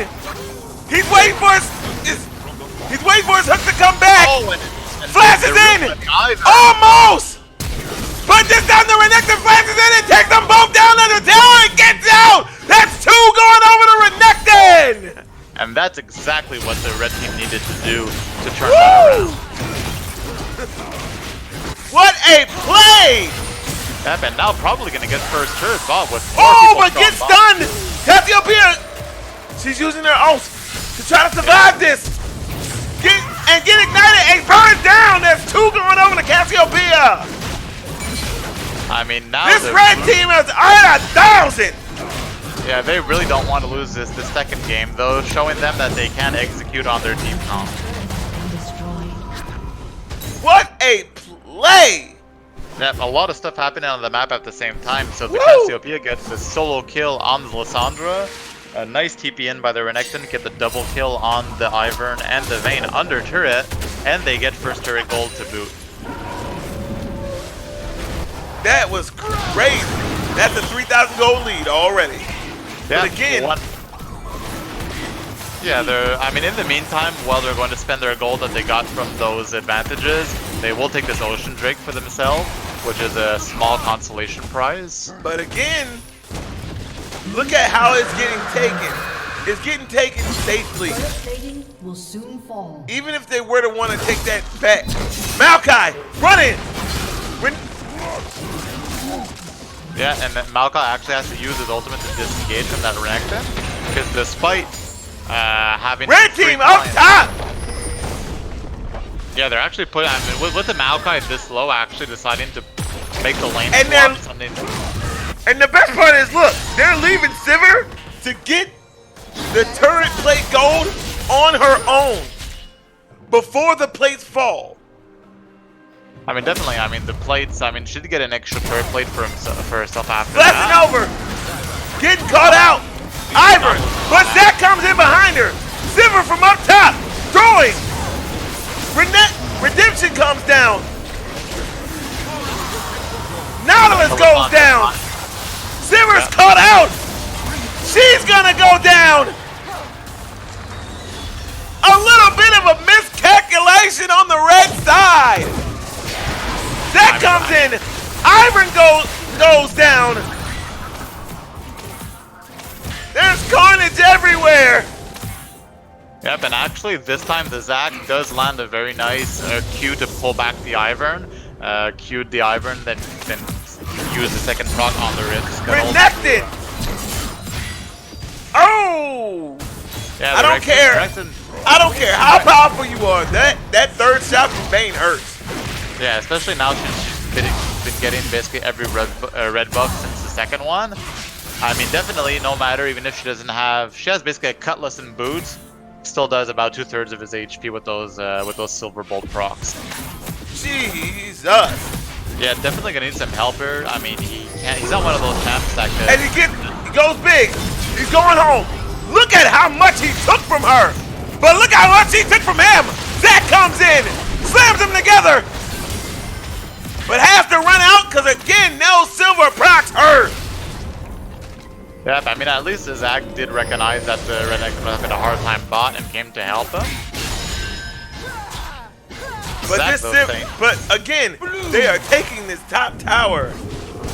Yep, the Ivern's trying to come and do something about it, but I mean, if it's that Janna Q stopping that jump from Zac.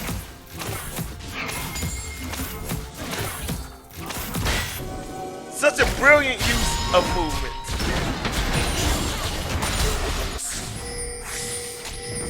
This Cassiopeia looking to take her tower.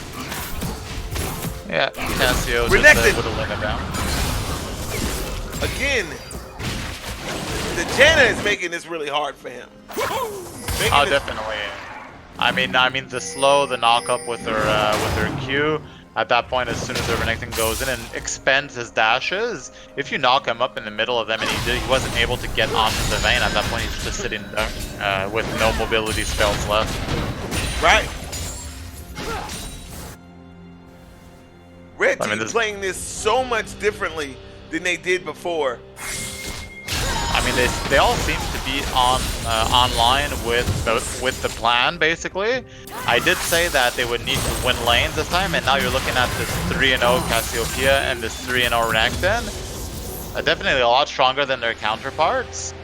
But, of course, you can never count out a Vayne in a game if she has the comp necessary to protect her. Correct, and she does. But still, I mean, if she goes... But the difference is now they have power to get into that backline.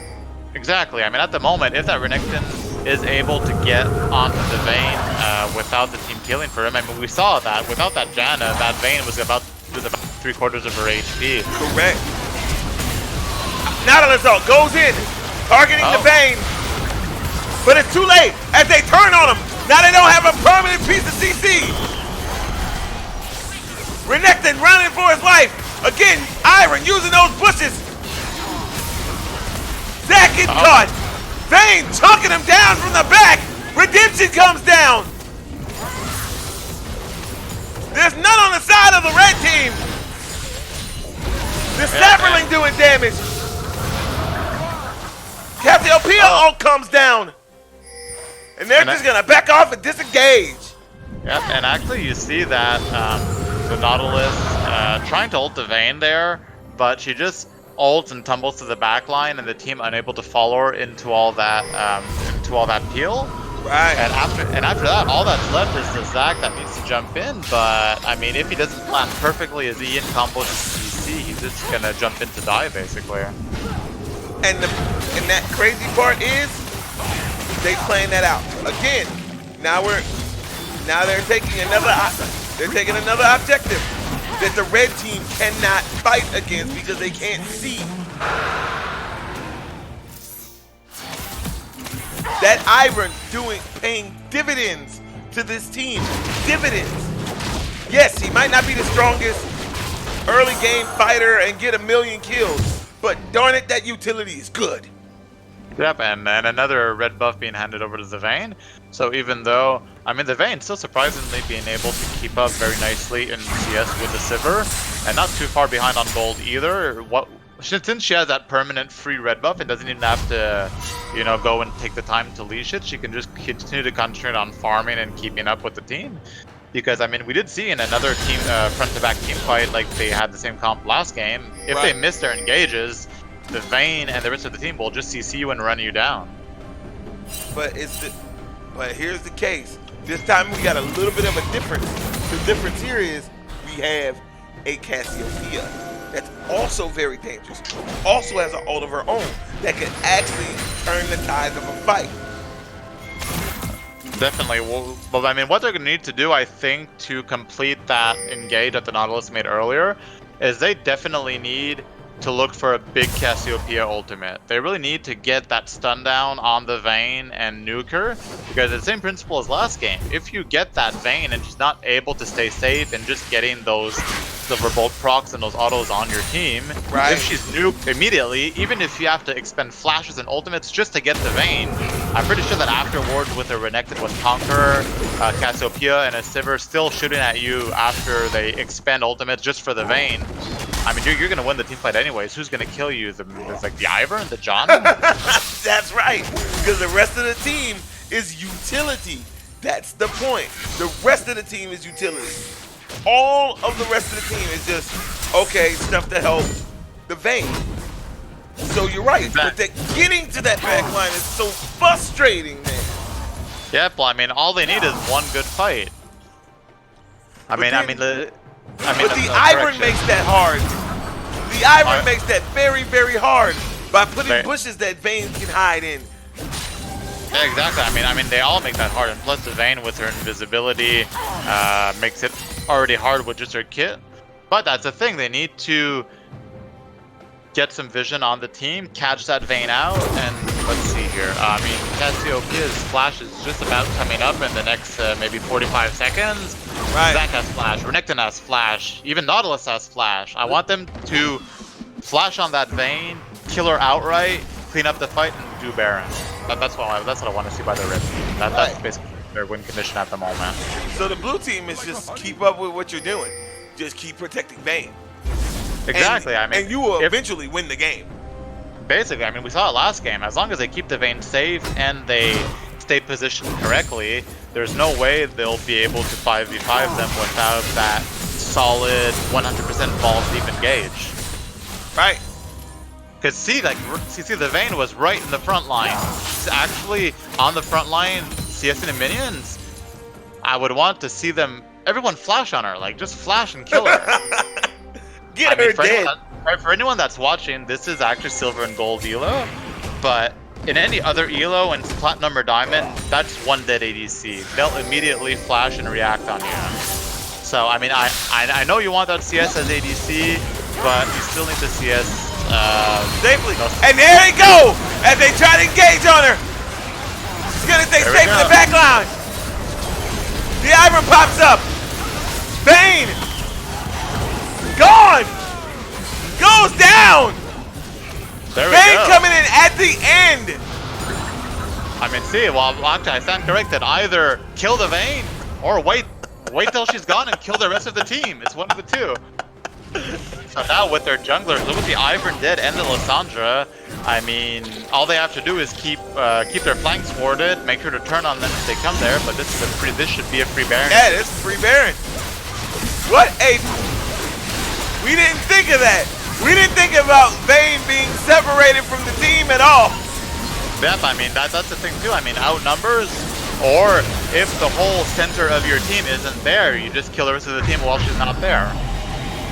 Because they're basically all just tanks and supports without the Vayne. And she went, I think she went to go clear camp. It is possible. I actually thought that she was in that team fight, but then I saw her like waltz to the jungle afterwards. Right. But yeah, that's the thing. I mean, the team, she was actually there clearing minions on the front line, so maybe she did go and get a camp for herself in the meantime. But I mean, you need to communicate that as a team. If the Vayne is leaving and that's basically your sole source of damage, the team has to be aware that they cannot fight at any cost without that Vayne. And Lissandra actually Wing into the team. That could have been very risky because her only mobility spell down. The red team decided not to capitalize on that. Still looking for that Vayne. Yeah, they got to see that Vayne. And last time they fought because, hey, we didn't see the Vayne. Now you don't know where the Vayne is. And actually, even if the Vayne is in this fight, one other thing that I'm noticing is that she's sitting on 2,500, almost 2,500 gold. So this Vayne is still sitting on one item and hasn't spent all of her gold. So she's not as dangerous as she could be. I know, definitely. I mean, even if that turret goes down. Cassiopeia using that flash to get out of there. They got what they wanted and they left. Yeah, actually expending the Sivir ultimate and the Cassiopeia flash to disengage on that. I'm not sure realistically how much. Putting down the golem. Yeah, Daisy coming into play, just trying to scout out for her team. And see, and they're just rinse and repeating. They're getting the bushes down in the dragon to make it uncontested. Yup. But like I said, the engage. They're going for the engage. And the Vayne on the back line.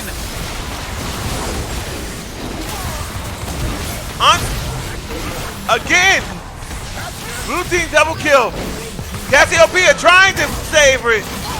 And actually gets the Vayne by herself. The Renekton TPing in and beside. And Renekton coming in, forcing him off this objective as they turn toward the objective. Yeah, and another actually very, very good TP on Renekton's side.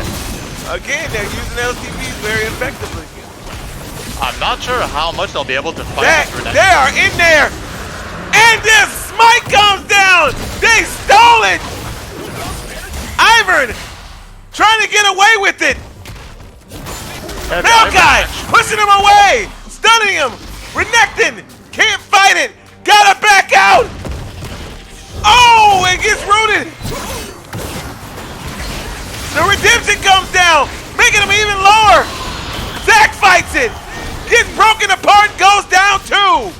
This fight went on way too long!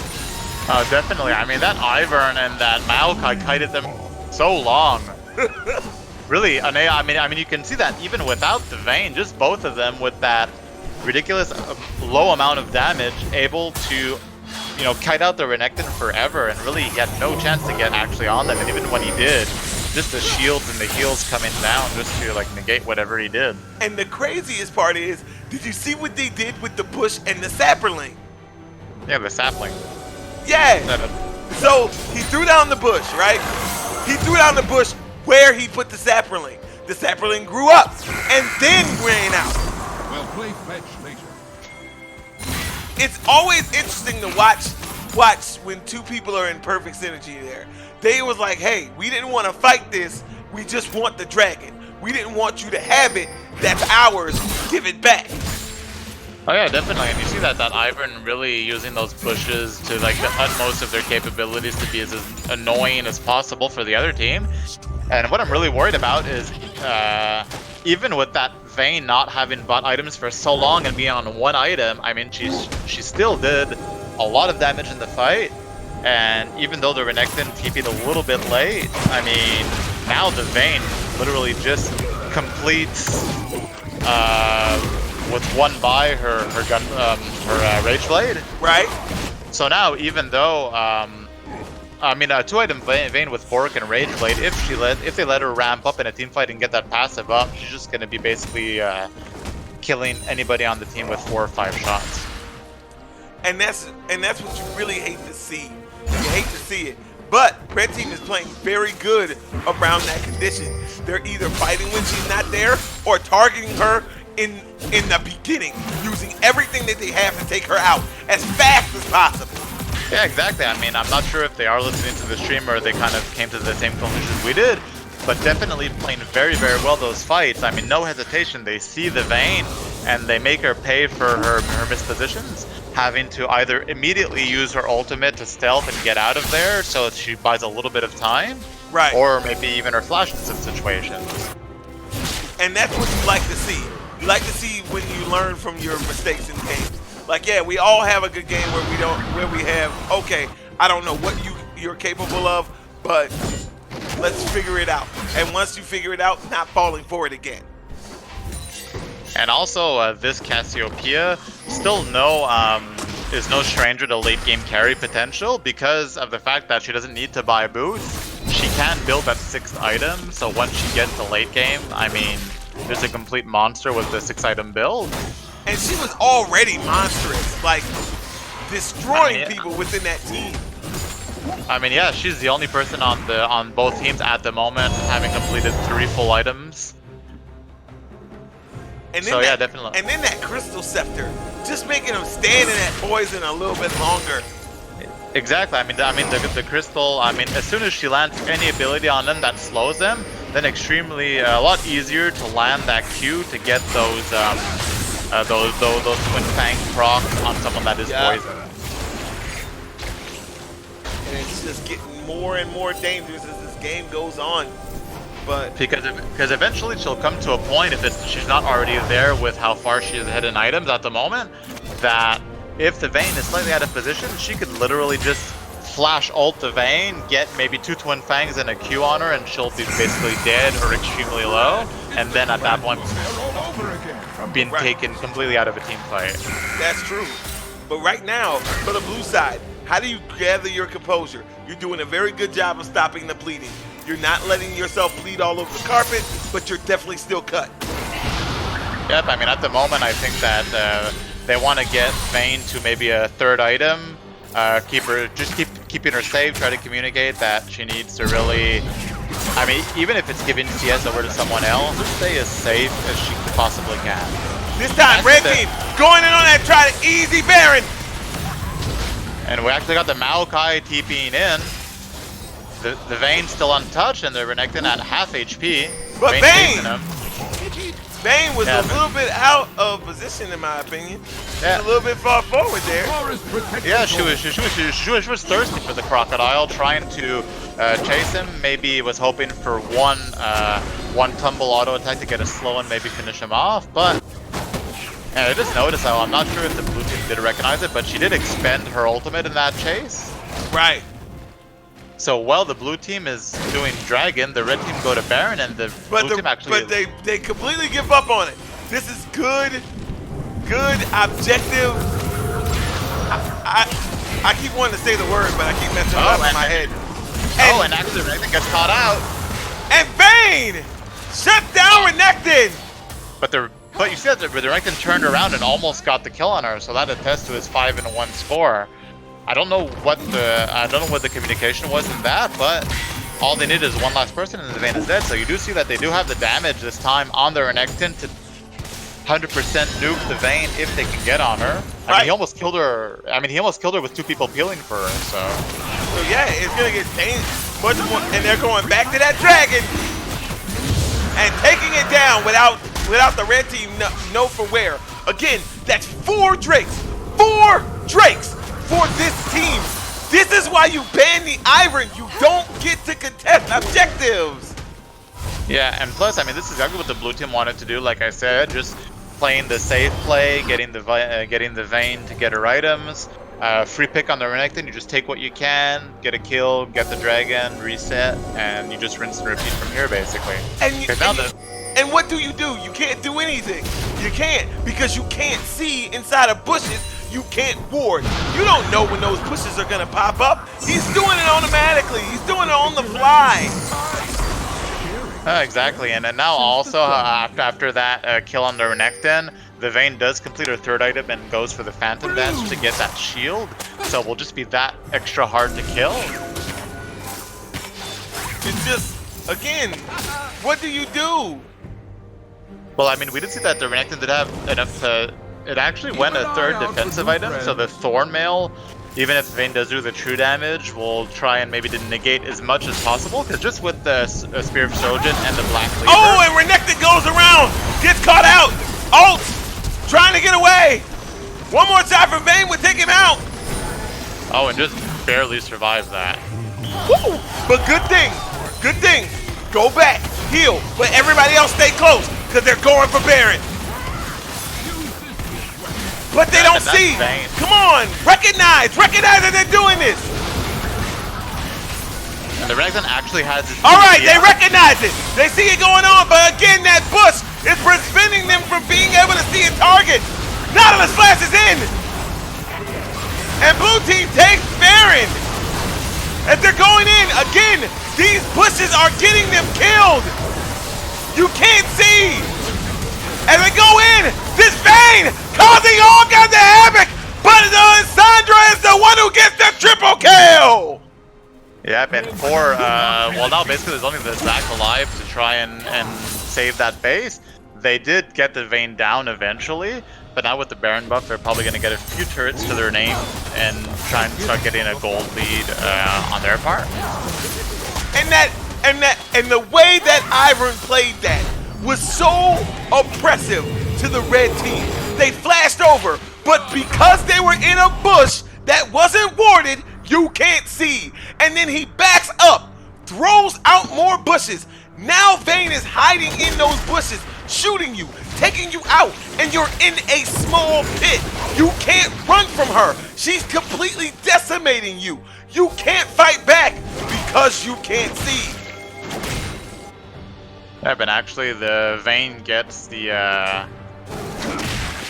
oh, sorry, that was actually the replay that was giving me a feedback on that. So yeah, so definitely, I mean, after that Baron fight, I mean, very good control with those bushes like you mentioned. And now the Vayne, I mean, creeping up on her fourth item and still doing tons of damage in the fight. I mean, at this point, I think that the blue team has fulfilled what they wanted to get as, you know, items-wise to keep that Vayne safe.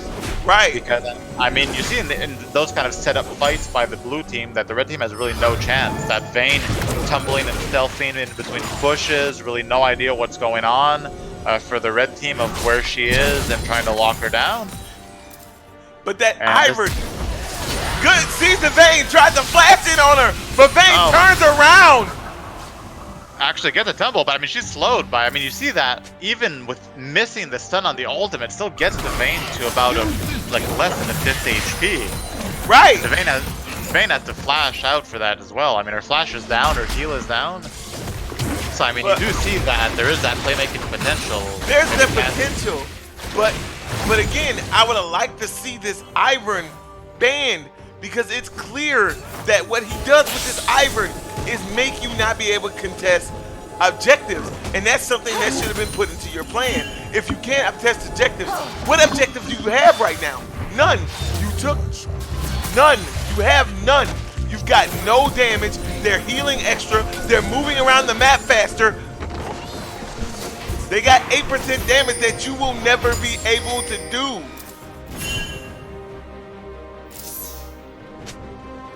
And now you don't even feel comfortable contesting an objective.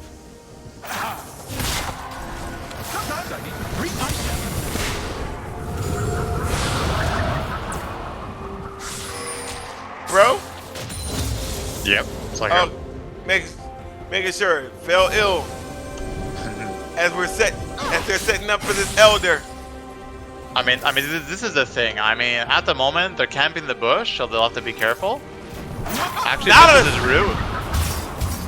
Yeah, actually, Nautilus just barely misses it. But see, now this is good for the red team. That's good. But they're not taking advantage of it. Yeah, I mean, Lissandra is top, so they definitely need to look for a fight here. They can't let him set up those annoying bushes and not take this 4v5 Oh, and fight. missed the vein by an inch. Oh, yeah, that would have basically won them the team fight immediately. But they have to act fast. I mean, But they're not acting at all. They're stunned. I mean, they're kind of just dancing around this Elder 4v5. I mean, this Lashonda does have TP, but like I mentioned earlier, if they get this vein, I mean, the fight is over. And that's what I think they're looking for. I think they're looking to get a vein. But meanwhile, I mean, they're not responding, and the Lissandra is pushing top solo. I mean, the 5 of them are just dancing around, but they need to make something happen. Now clearing out the vision out of the Elder, pushing them back a little bit. They pushed them off the objective. But now the problem is that mid is pushing into their turret, Lissandra is pushing and solo. And Lissandra made them pay for wasting all that time. Exactly. I mean, now they're just dancing for the last minute and a half around the objective, but losing a free turret, a lot of mid CS and experience. Just trying to protect this. Yep, and actually because Lissandra, of that control, what a juke! yep, the Renekton probably should just go and clear out this top, yeah. And But I mean, the dangerous thing- unsuspectingly, look, they're trying to take it from, but not. But look, what a way to do this! Jump over the barrier, and Bane is in a bush safely. The rest of that team is seen, but they don't see the Bane. This is what I'm saying. Look at this. They didn't see the Bane inside of the other bush. Goes down, shooting. Bane still alive. Shooting from the back. And the Vayne is dead. Bane's dead. Well, they turned this around after the Vayne is dead. Maokai takes down. Maokai still- takes down Sivir. The But fight that's a- was kind of even. Yeah, it was kind of even after the Vayne died. Unfortunately that the Cassiopeia went down to the Maokai since he is extremely tanky and basically just runs at you and is a CC bot, almost like a Nautilus, only in tree form kind of thing. Right. But just unfortunate that either of the ranged carries on the red team both died, because that would have been a 2v1 push into a Maokai with actually the... let me just see here. And after all the shenanigans, who exactly got the Elder? No, the blue team did. Yeah, actually, Zach stole the Elder. Right. So Elder still on the Renekton and the Zac. So definitely gonna be an additional threat. I mean, it's not a super strong Elder since they have no dregs, but still just that extra little bit of true damage burn on the Vayne if they do get honor will help. But now she builds GA as well, so that's just another tool To help her survive. Yeah, I mean, now not only is that one of the only times Oh! Janna getting caught out. Janna getting caught Blast. Nautilus all comes down. Janna has to put flash that out. you put that all out a little too early. Yep, so now with the Janna, that's one peel tool less for the Vayne, but still, I mean, with the GA... Maokai jumping into that bush. Ulting. Maokai And still getting burned down. This Cassiopeia burning him down. Redemption comes down, but he misses it. Oh, Cassiopeia gets taken down by Lissandra. Vayne kiting. Vayne down there shooting.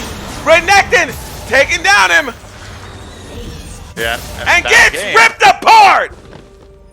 And that's pretty much game. Oh, and they decided not to end it. There's 35-second death timers, but they decided to go for the Baron, though. Okay, interesting choice. I think they feel like with the Baron push, they might have not been able to do it without it. Well, I mean, I guess, but I mean, with a Vayne, with that much attack speed, with 40-second death timers, I mean, it was pretty much game, especially with the mid lane already pushing, but, you know, whatever. Playing it super... He's like, whatever. Yeah, y'all could have won. But I mean, definitely, you see at this point in the game that the Vayne is really too strong to be left unattended, even just for a few seconds. I mean, that was a 4v5. You have to remember they had already killed the Janna, so that was a 4v5. And it the went Vayne that just poorly. I mean, they just shredded the whole team. The Zac tried to get an engage immediately got shredded by the Vayne. Really had no chance at all. And now this team just gonna commence their Baron push. Should probably look to maybe reset the map before the push because they do have approximately over 10k gold in their inventory to spend. So go and get those items and look for the fight afterwards. And it looks like they're taking your advice.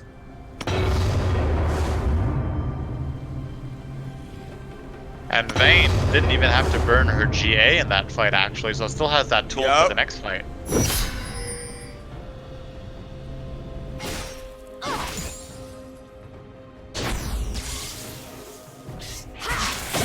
Now red team getting in a place of uncomfortability.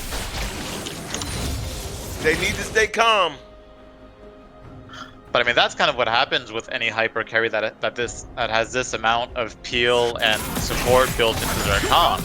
I mean, not only is Vayne a monster late game, but now she has all these characters just buffing her up. And now she's basically looking to complete her last item. This is almost a full Vayne, full build Vayne.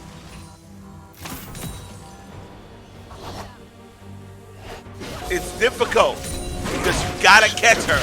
She's the one you have to kill. Yeah, I mean, you need to catch her. So basically, with the GA up, they're only saving Grace. And the Cassiopeia just used her ult. Yeah, I guess maybe a misclick. I hope so. But I mean, this Vayne though didn't build any this a scepter, a Mercurial to be able to get out of that CC. So I mean, she's still very vulnerable except for that GA. Right.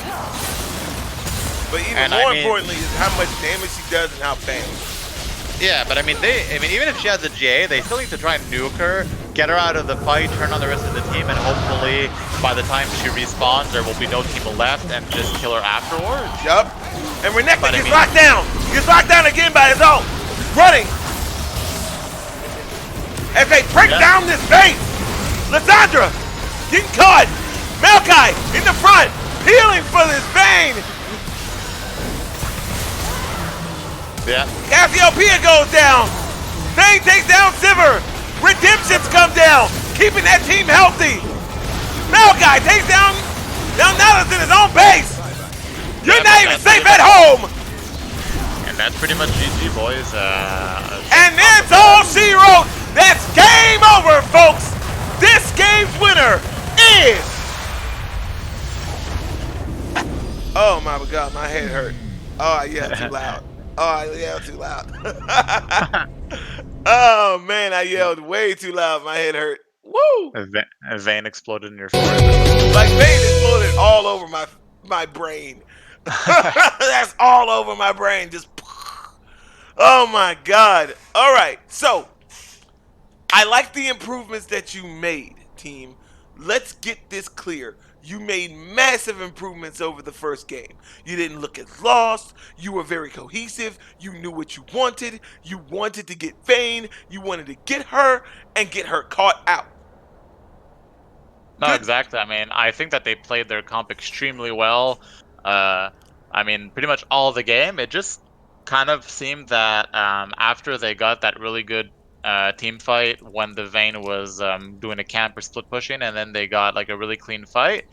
After that, I kind of sensed that, I mean, a Vayne, regardless of how far she is behind, if the game goes long enough, she will just become that late game monster and shred through your team regardless. Right. And that's kind of what happened. I mean, the blue team, like I mentioned, their goal, since they did fall behind quite a bit early, was to just stall this.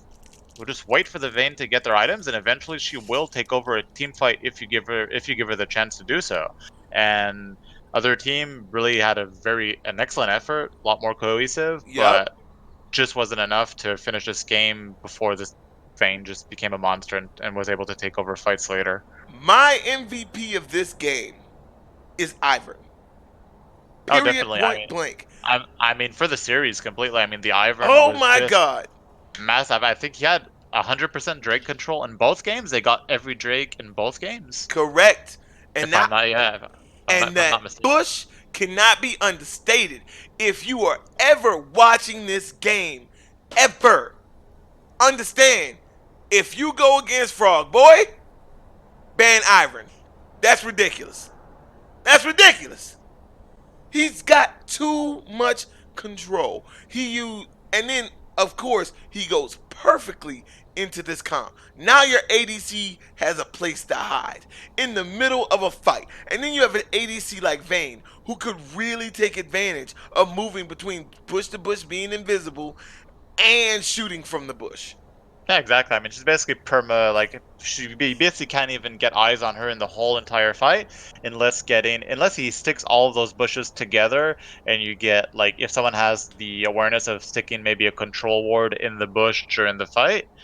But except that, I mean, like you said, it's completely that. I mean, she just has safe spots all over the team fight to just tumble to, the stealth in her ultimate, the bushes to hide to. So what's worse than a Vayne shredding you is a Vayne that's shredding you that you can't even see. Right. That's the worst part. It's like it's not frustrating if I can see you killing me.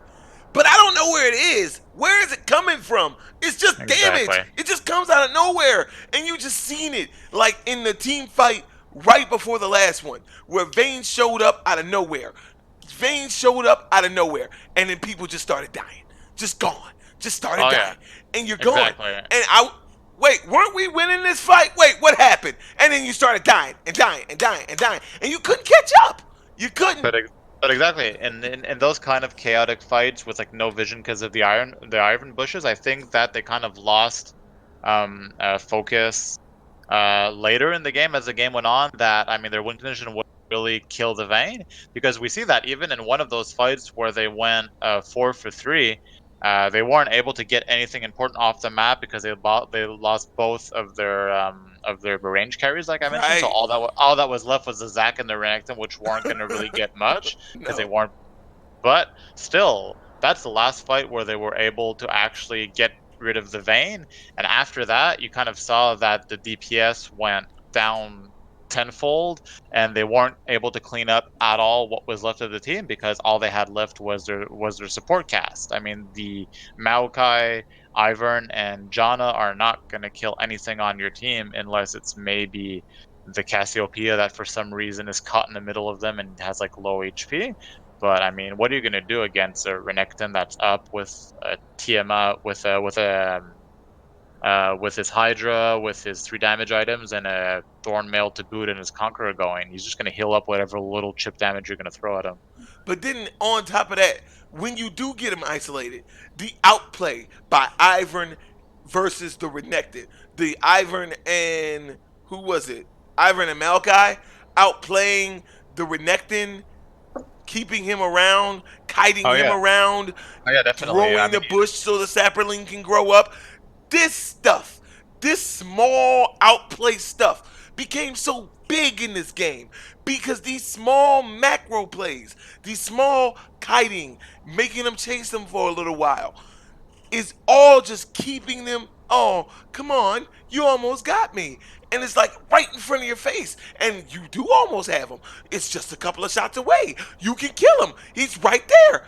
And you tunnel vision in to get that kill, not realizing you're wasting your time. They're making you waste your time and your effort. And you lose so much running around. Like that bush incident when they were at Dragon and they ran around for a whole minute while Lissandra took the top tower. You ran around that objective for a minute. yeah, exactly. I mean, of course, granted to the blue team that won the series, that they had excellent vision and objective control. Granted that even if they would have wanted to engage, they still had to get some sort of pressure to push them out of their vision to clear it before they could have gotten, a sure engage. But I mean, yeah, they definitely needed to try to take that fight because I mean, it's not like just a guess. You've been seeing the Lissandra push that top lane for the last minute, literally from her turret all the way to your top turret. And if you're not able to get something out of that, especially with a comp that you actually want to engage, like go ham on them and get that lane in the backline, I mean, you're kind of like losing. You're kind of losing focus on what you need to win the game. Because I think it's pretty much that dancing around that gave them, more gold top, they sent their and actually they sent their an X in top without TP to clear that. Then they grouped S5 at the dragon, took it, and basically nothing they could do. Like you mentioned earlier, I mean, oh no, actually in that fight was that the elder that Zach stole at the Yeah, end? that's the elder that Zach stole Okay. eventually. But it Well, took I mean, them well, so long to commit to that engage. Like, and now you're losing towers. You're losing towers. You barely won the fight, which was a 4v5 because Lissandra wasn't there. well, yeah, actually, well, that's exactly the thing. And plus, Lissandra was a nice layer on top of all the peel and all the CC and all the extra utility that the team had to help out the Vayne. Because I mean, the Lissandra can literally, I mean, just dive to the back line and CC yourself or CC like either the AD carry or some sort of threat. So at that moment, I mean, let's say, I don't know, the Zac and the Cassiopeia or the Nautilus decide to say, okay, we got to pick on Vayne, let's go.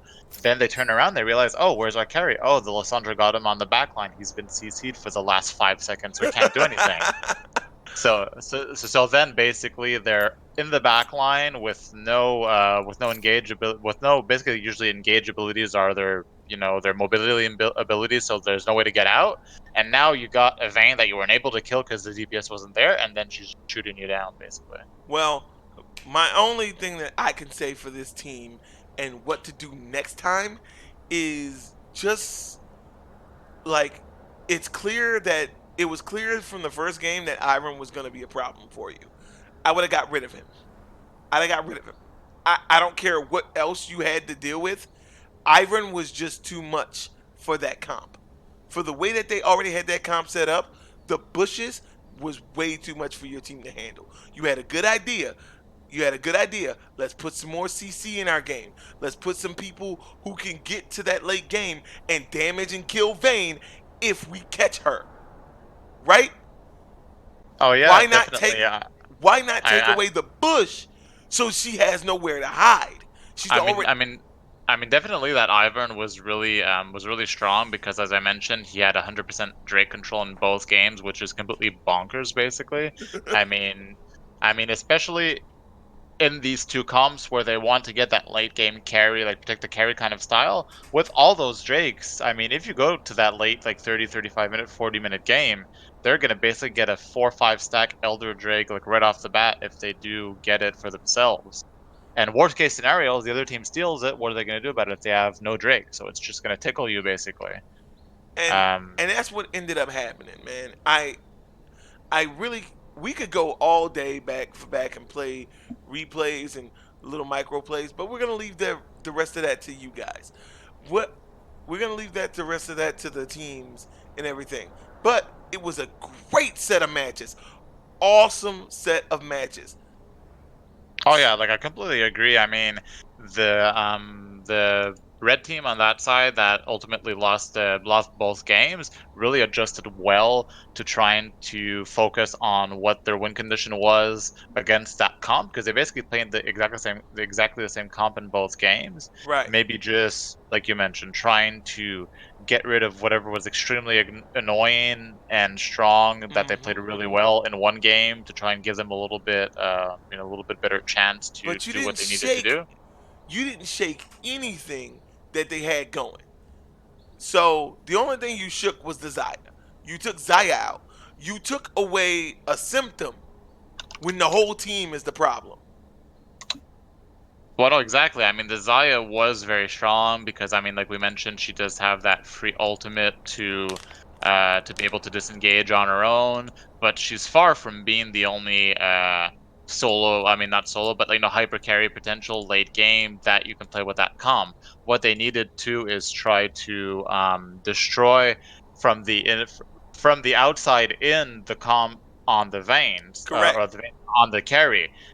In my opinion, you just leave any ADC they want up. That's not the issue. Just take away their Janet, take away their Ivern. Take I away mean, the listen, pieces that make that comp work. exactly. Take away the two main pieces that's really helping out the Vayne. Worst case scenario. I mean, the Maokai. Well, actually, Maokai played really, really well both games. I mean, not. You kind of get like overlooked as the tank and the peeler, but I mean, he didn't die, I believe, in the second game and did really well in the first one as well. Correct. I mean, still, I mean, when you're confident enough to be the frontliner, your main engage, your main peel tool, and you're still able to stay alive in fights, that means just that you're positioning extremely well, recognizing when the fight is won and you can keep going on the back line, recognizing when maybe the fight is lost and you should disengage. So very good stuff on his part. But But yeah, I mean, yeah, get away, get that Ivern out of there, get that Janna. yeah, I mean, there are other picks that they can pick right. if But if they make want them to keep. pick them. Make them pick them. They obviously came into this game with this game plan. Why? Because they, no matter what happened, the rest of the team remained the same. You banned out the ADC. You banned out what they would know would be the symptom. And they kept the rest of the team the same. They're like, hey, they're going to ban you. But we can keep the rest of this team the same. Yeah, exactly. I mean, they had exactly the same comp. I mean, 4 out of 5 champions were the same. All they swapped out was the ADC that they couldn't pick because they banned her out.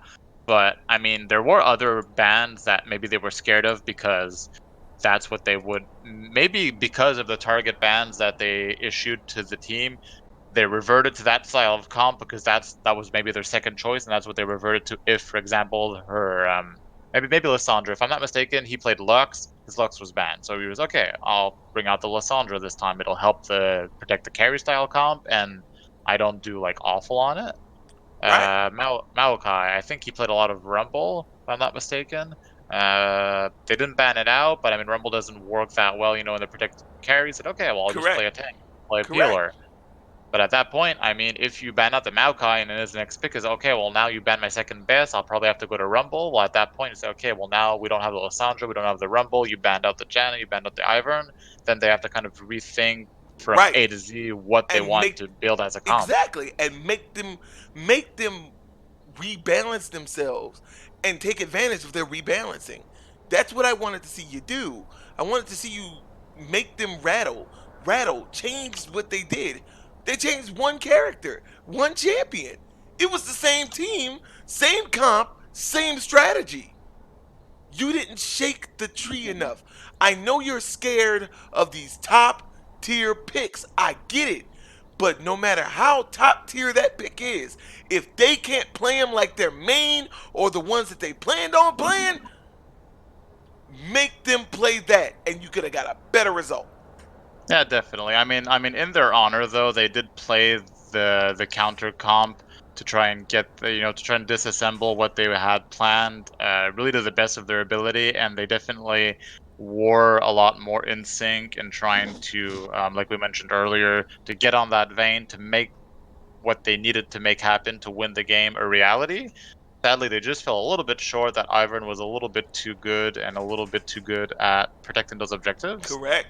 And But and they'll it's the definitely. objectives they fell and it's the objectives they fell apart on. Cause what? They were up what, 5, 6, 7 kills early? Oh yeah, at least yeah, at the bare minimum, and about the same number of gold at one point in the game. It's just that I mean, if even if you're ahead on a few of your champions, but like I mentioned earlier, you get no Drakes all game. You give them complete objective and map control, and you just let that vein slowly creep up on you with all that peel and all that and all those bushes to be able to just stay in a team fight. I mean, a 5k gold advantage at 25 or 30 minutes in the game isn't going to do jack shit for you at that That's point. correct. It's nothing. It's nothing. And that's because you didn't, it's not that you didn't shut her down. It wasn't the AD carry that was the problem. It was that the team was balanced. They knew what they wanted. They, no matter what you did, this was the team comp they wanted to play. And they Oh came no, in and played it well. no, definitely. I think, like we mentioned earlier as well, just lacking maybe that little bit of killer instinct at some certain key points in the game to Yes. actually, because Yes. it's kind of like that 4v5 dance around that Elder Drake. I Bro, mean, we will be talking about that for the next couple of games. If we see somebody dance around Drake, hey, remember that game they danced? yeah, because I mean, at that point, like I said earlier, of course it is scary at that point that you don't want to face check, but I mean, there is in some compositions and some types of situations that even if you are blind and going into the fog, Right. I mean, you just assess the situation. basically all of your AP damage is top at the moment pushing. I mean, on the other team.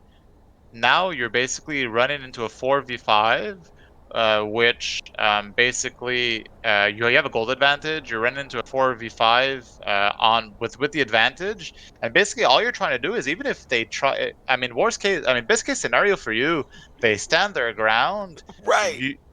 You get the 5v4, you clean them up, you take the Elder, and you look to end the game or get massive amounts of gold added to your lead.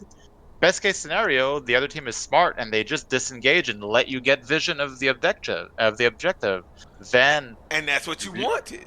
But ex- y'all danced around too long, and exactly. that dance cost you a lot more than it should Oh, have. definitely. Because at that point in a game, if anyone's listening, you need to either do two things. You need to be decisive and flush them out to get the control back and get that Lissandra out of that top lane as fast as possible back to her team to stop, just stop that push top. Right. Or, I mean, if you're lucky, your top laner also has TP and you just continue dancing 4v4 around the dragon, but at least this time, I mean, you're not losing any resources top.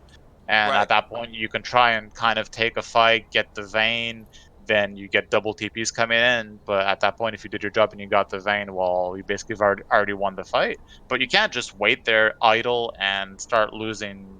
I mean, start just giving over a lead to the team that you've built a gold lead upon. Correct. Well, that's gonna be all for us today. My name is XxHowlingxX, and this is. Jesus carried. Thanks for watching, guys. Thanks for watching, guys. This has been the ESDL match, and we'll see you next time.